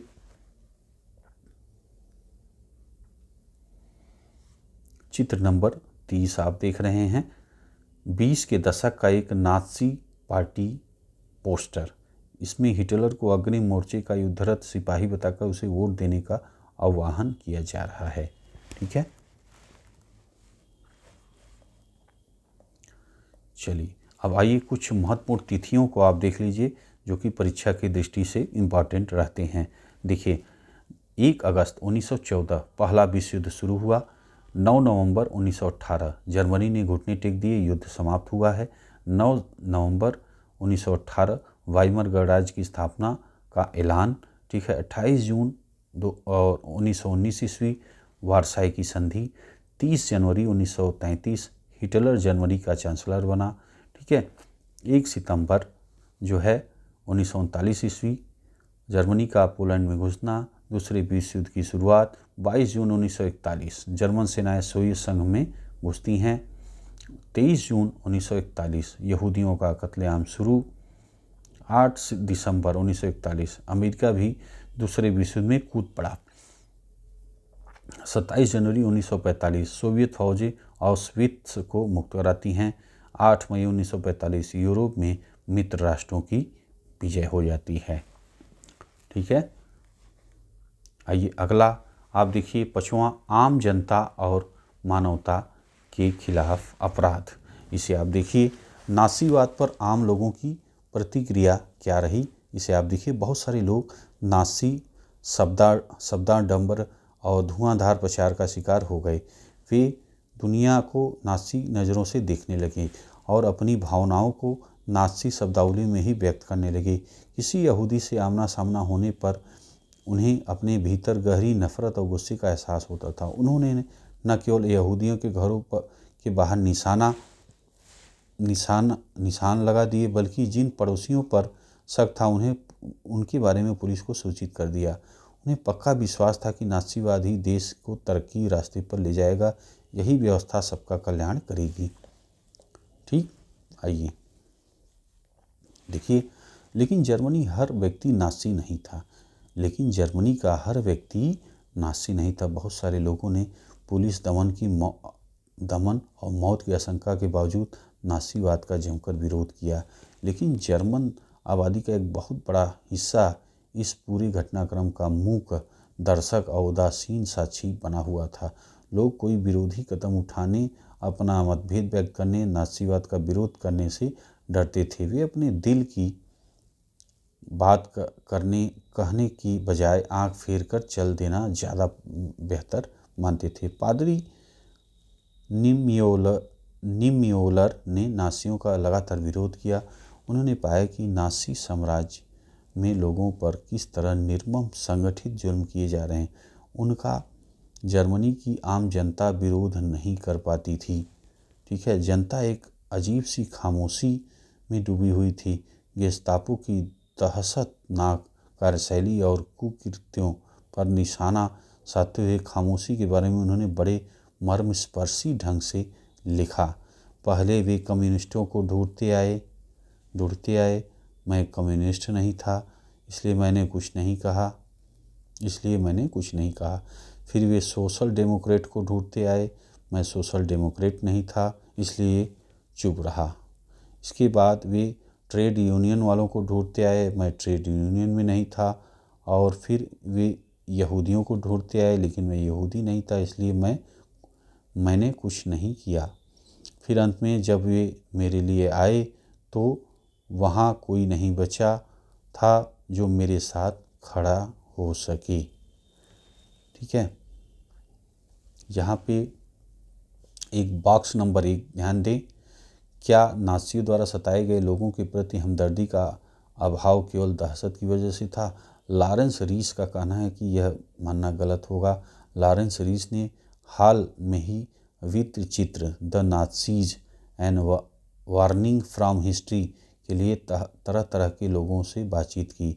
इस सिलसिले में उन्होंने एर्ना क्रांच से भी बात की, जो 1930 के दशक में किशोरी थी, अब दादी बन चुकी थी। एर्ना ने रीस से कहा, 30 के दशक में एक उम्मीद सी दिखाई दी थी। यह बेरोजगारों के लिए नहीं बल्कि हर किसी के लिए उम्मीद का दौर था। क्योंकि हम सभी दबा कुचला महसूस करते थे। अपने अनुभव के आधार पर मैं कह सकती हूँ कि उन दिनों तनख्वाहें बढ़ी थी और जर्मनी के मानो अपना उद्देश्य दोबारा मिल गया। कम से कम मुझे तो यही लगता था कि वह अच्छा दौर था, मुझे अच्छा लगता था, ठीक। आगे देखें, नासी जर्मनी में यहूदी क्या महसूस करते थे। यह बिल्कुल अलग कहानी है। सालरट बेराट ने अपनी डायरी में लोगों के सपनों के चोरी छिपे दर्ज किया था, सपनों को चोरी छिपे दर्ज किया था। बाद में उन्होंने अपनी इस डायरी को पुस्तक के रूप में प्रकाशित किया। पढ़ने वालों को झकझोर कर रख देने वाली इस किताब का नाम है थर्ड राइख ऑफ ड्रीम्स। शार्लेट ने इस किताब में बताया कि एक समय के बाद किस तरह खुद यहूदी भी अपने बारे में नासियों द्वारा फैलाई जाने वाली रूढ़ छवियों पर यकीन करने लगे थे। अपने सपनों में उन्हें भी अपनी नाक आगे से मुड़ी हुई, बाल व आंखें काली और यहूदियों जैसी शक्ल सूरत और चाल ढाल दिखने लगी थी। नासी प्रेस में यहूदियों की जो छवियां और तस्वीरें छपती थी, वे दिन रात यहूदियों का पीछा कर रही थी। ये छवियां सपनों में भी उनका पीछा नहीं छोड़ती थी। बहुत सारे यहूदी गैस चेंबर में पहुंचने से पहले ही दम तोड़ गए। देख रहे हैं यहाँ पे चित्र आप देख रहे हैं, चित्र नंबर 31। ये है वारसा घेटो के निवासियों ने दस्तावेज इकट्ठा किए, ठीक है, और उन्हें दूध के 3 टीन डिब्बों में रख दिए। ये देखिए दूध का डिब्बा। जब यह तय दिखाई देने लगा कि अब सब कुछ तबाह हो जाएगा, तो उन्होंने 1943 में 3 कनस्तरों को अपनी काल कोठरियों में तहखाने में दबा दिया। ये कनस्तर 1950 ईस्वी में लोगों के हाथ लगे थे। देख रहे हैं महाध्वंस होलोकास्ट के बारे में जानकारियाँ, इसे आप देखिए। नासी तौर तरीकों की जानकारी नासी शासन के आखिरी सालों में रिस कर जर्मनी से बाहर आने लगी, लेकिन वहाँ कितना भीषण रक्तपात और बर्बर दमन हुआ, इसका असली अंदाज़ा तो दुनिया को युद्ध खत्म होने के बाद, जर्मनी के हार जाने के बाद लग पाया। जर्मन समाज तो मलबे में दबे एक पराजित राष्ट्र के रूप में अपनी दुर्दशा से दुखी था ही, लेकिन यहूदी भी चाहते थे कि दुनिया उन भीषण अत्याचारों और पीड़ाओं को याद रखे जो उन्होंने नाज़ी कत्लेआम में झेली। इन्हीं कत्लेआमों को महाध्वंस होलोकॉस्ट भी कहा जाता है। जब दमन चक्र अपने शिखर पर था, उसी दिनों एक यहूदी टोले में रहने वाले एक आदमी ने अपने साथी से कहा था कि वह युद्ध के बाद सिर्फ आधा घंटा और जीना चाहता है, ठीक है। शायद वह दुनिया को यह बता कर जाना चाहता था कि नाज़ी जर्मनी में क्या क्या हो रहा था। जो कुछ हुआ उसकी गवाही देने और जो भी दस्तावेज हाथ आए उन्हें बचाए रखने की अदम्य चाहत घेटों और कैंपों में नारकीय जीवन भोगने वाले बहुत गहरे तौर पर देखी जा सकती है। उनमें से बहुतों ने डायरियाँ लिखी, नोटबुक लिखी, दस्तावेज़ों को संग्रह बनाए, लेकिन इसके विपरीत जब दिखाई देने लगा कि अब युद्ध में नाज़ियों की पराजय तय ही है, तो नाज़ी नेतृत्व ने दफ्तरों में मौजूद तमाम सबूतों को नष्ट करने के लिए अपने कर्मचारियों को पेट्रोल बांटना शुरू कर दिया। दुनिया के बहुत सारे हिस्सों में स्मृति लेखों, साहित्य, वित्त चित्रों, शायरी, स्मारकों और संग्रहालयों में इस महाध्वंस का इतिहास स्मृति आज भी जिंदा है। ये सारी चीज़ें उन लोगों के एक श्रद्धांजलि है जिन्होंने उन स्याह दिनों में प्रतिरोध का साहस दिखाया। उन लोगों के लिए भी ये सारी बातें शर्मनाक यादगार हैं जिन्होंने जुल्म उठाए, और उनके लिए चेतावनी की आवाज़ें हैं जो खामोशी से सब कुछ देखते रहे, ठीक है। उन लोगों के लिए भी ये सारी बातें शर्मनाक यादगार हैं जिन्होंने ये जुल्म उठाए, और उनके लिए भी चेतावनी की आवाज़ें हैं जो खामोशी से सब कुछ देखते रहे। यहाँ पे आप देखिए चित्र नंबर 32। डेनमार्क ने अपने यहूदियों को चोरी छिपे जर्मनी से निकाल लिया था, ठीक है। यह काम के लिए इस्तेमाल की गई नौकाओं में से एक है। ये आप देखिए चलिए बॉक्स 2 आप देखें। गांधी जी ने हिटलर को लिखा है। हिटलर को गांधी जी का पत्र, वार्धा मध्य प्रांत भारत, 23 जुलाई 1939 में। ठीक, इसे आप पढ़ें। देखिए प्रिय मित्र, गांधी जी लिखे हैं, प्रिय मित्र, मित्रों का यह आग्रह रहा है कि मानवता की खातिर मैं आपको कुछ लिखूं, लेकिन मैं उनके अनुरोध को अस्वीकार करता रहा हूं, क्योंकि मैं यह महसूस करता हूं कि मेरा आपको पत्र लिखना धृष्टता होगी, लेकिन मुझे कुछ ऐसा लगता है कि इस मामले में मुझे हिसाब किताब करके नहीं चलना चाहिए। मुझे आपसे अपील करनी चाहिए, चाहे वह जिस लायक हो। यह बात बिल्कुल स्पष्ट है कि आज संसार में आप ही एक ऐसे व्यक्ति हैं जो उस युद्ध को रोक सकते हैं जो मानव जाति को बर्बर अवस्था में पहुंचा सकता है। क्या आपको किसी उद्देश्य के लिए इतना बड़ा मूल्य चुकाना चाहिए, फिर चाहे वह उद्देश्य आपकी दृष्टि में कितना भी महान क्यों न हो? क्या आप ऐसे व्यक्ति की अपील पर ध्यान देंगे जिसने सोच विचार कर युद्ध के तरीकों का त्याग कर दिया है और उसमें काफ़ी सफलता भी मिली है? जो भी हो, मैं यह मान लेता हूँ कि यदि मैं आपको पत्र लिख कर कोई भूल की है तो उसके लिए आप मुझे क्षमा कर देंगे। मैं हूँ आपका सच्चा मित्र मोहनदास करमचंद गांधी। यहाँ पे देखिए लिखा है गांधी जी ने। अब देखिए हिटलर को गांधी जी का पत्र, वर्धा 24 सितंबर 1940। इसे आप देख लीजिए। गांधी जी का दूसरा जो है पत्र, एक है आपका 23 जुलाई 1939 का है, और ये देखिए 24 दिसंबर 1940 में गांधी जी का पत्र है। देखिए, हमें अहिंसा के रूप में एक ऐसी शक्ति प्राप्त हो गई है, ठीक है, जिसे यदि संगठित कर लिया जाए तो संसार भर की सभी प्रबलतम हिंसात्मक शक्तियों के गठजोड़ का मुकाबला कर सकती हैं। जैसा कि मैंने कहा कि हिंसात्मक तरीके में पराजय के नाम पे कोई चीज़ ही नहीं है।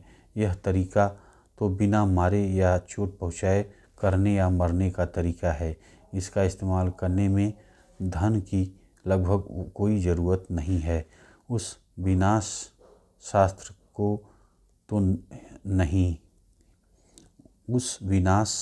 की तो नहीं ही। तो आप देखिए, मुझे यह देखकर आश्चर्य होता है कि आप यह भी नहीं देख पाते कि विनाशकारी यंत्रों पर किसी का एकाधिकार नहीं है। अगर ब्रिटिश लोग नहीं तो कोई और देश निश्चय ही आपके तरीकों से ज़्यादा बेहतर तरीका ईजाद कर लेगा और आपके ही तरीकों से आपको नीचा दिखाएगा। आप अपने देशवासियों के लिए कोई ऐसी विरासत नहीं छोड़ रहे हैं जिस पर उन्हें गर्व होगा, ठीक है। वे एक क्रूर कर्म की चर्चा करने में गर्व का अनुभव नहीं करेंगे, फिर भले ही वह कृत्य कितनी ही निपुणतापूर्वक नियोजित क्यों न किया गया हो। अंत में मानवता के नाम पर आपसे युद्ध रोकने की रोक देने की अपील करता हूँ, ठीक है। अंततः क्या लिख रहे हैं गांधी जी? अंततः मैं मानवता के नाम पर आपसे युद्ध रोक देने की अपील करता हूँ। हृदय से आपका मित्र मोहनदास करमचंद गांधी। तो देखिए, दूसरी चिट्ठी में भी गांधी जी अपील कर रहे हैं कि भाई युद्ध जो है आप बंद कर दें। लेकिन हिटलर कहाँ मानने वाला था, वो हारा और अपना जो है आपने पढ़ा कि आत्महत्या कर ली, है ना। और इतना ज़्यादा जो है विनाश किया, कितनी जनता जो है का नुकसान हुआ, कितना जनता पे अत्याचार हुआ, ये आपने देखा, है ना। तो एक जो है जाति को उसने सब पर जो है आपने देखा कि कैसे एक जाति को सर्वोच्च कर दिया और बाकी सबको जो है मारना चालू कर दिया, ये आपने देखा। तो ये आपका दोस्तों कंप्लीट हो गया। आज आपने पढ़ा है क्लास 9 का एनसीईआरटी हिस्ट्री का अध्याय आपने 3 पढ़ा, जिसमें आपने जाना नाज़ीवाद को और हिटलर को के उदय और चीज़ें देखी आपने, है ना। तो दोस्तों ये हो गया कंप्लीट। तो कैसा लगा दोस्तों आपको वीडियो? अच्छा लगा है तो लाइक करिए, शेयर करिए। मिलते हैं आपसे अगली वीडियो में। वीडियो आपने देखा इसके लिए आपका बहुत बहुत धन्यवाद।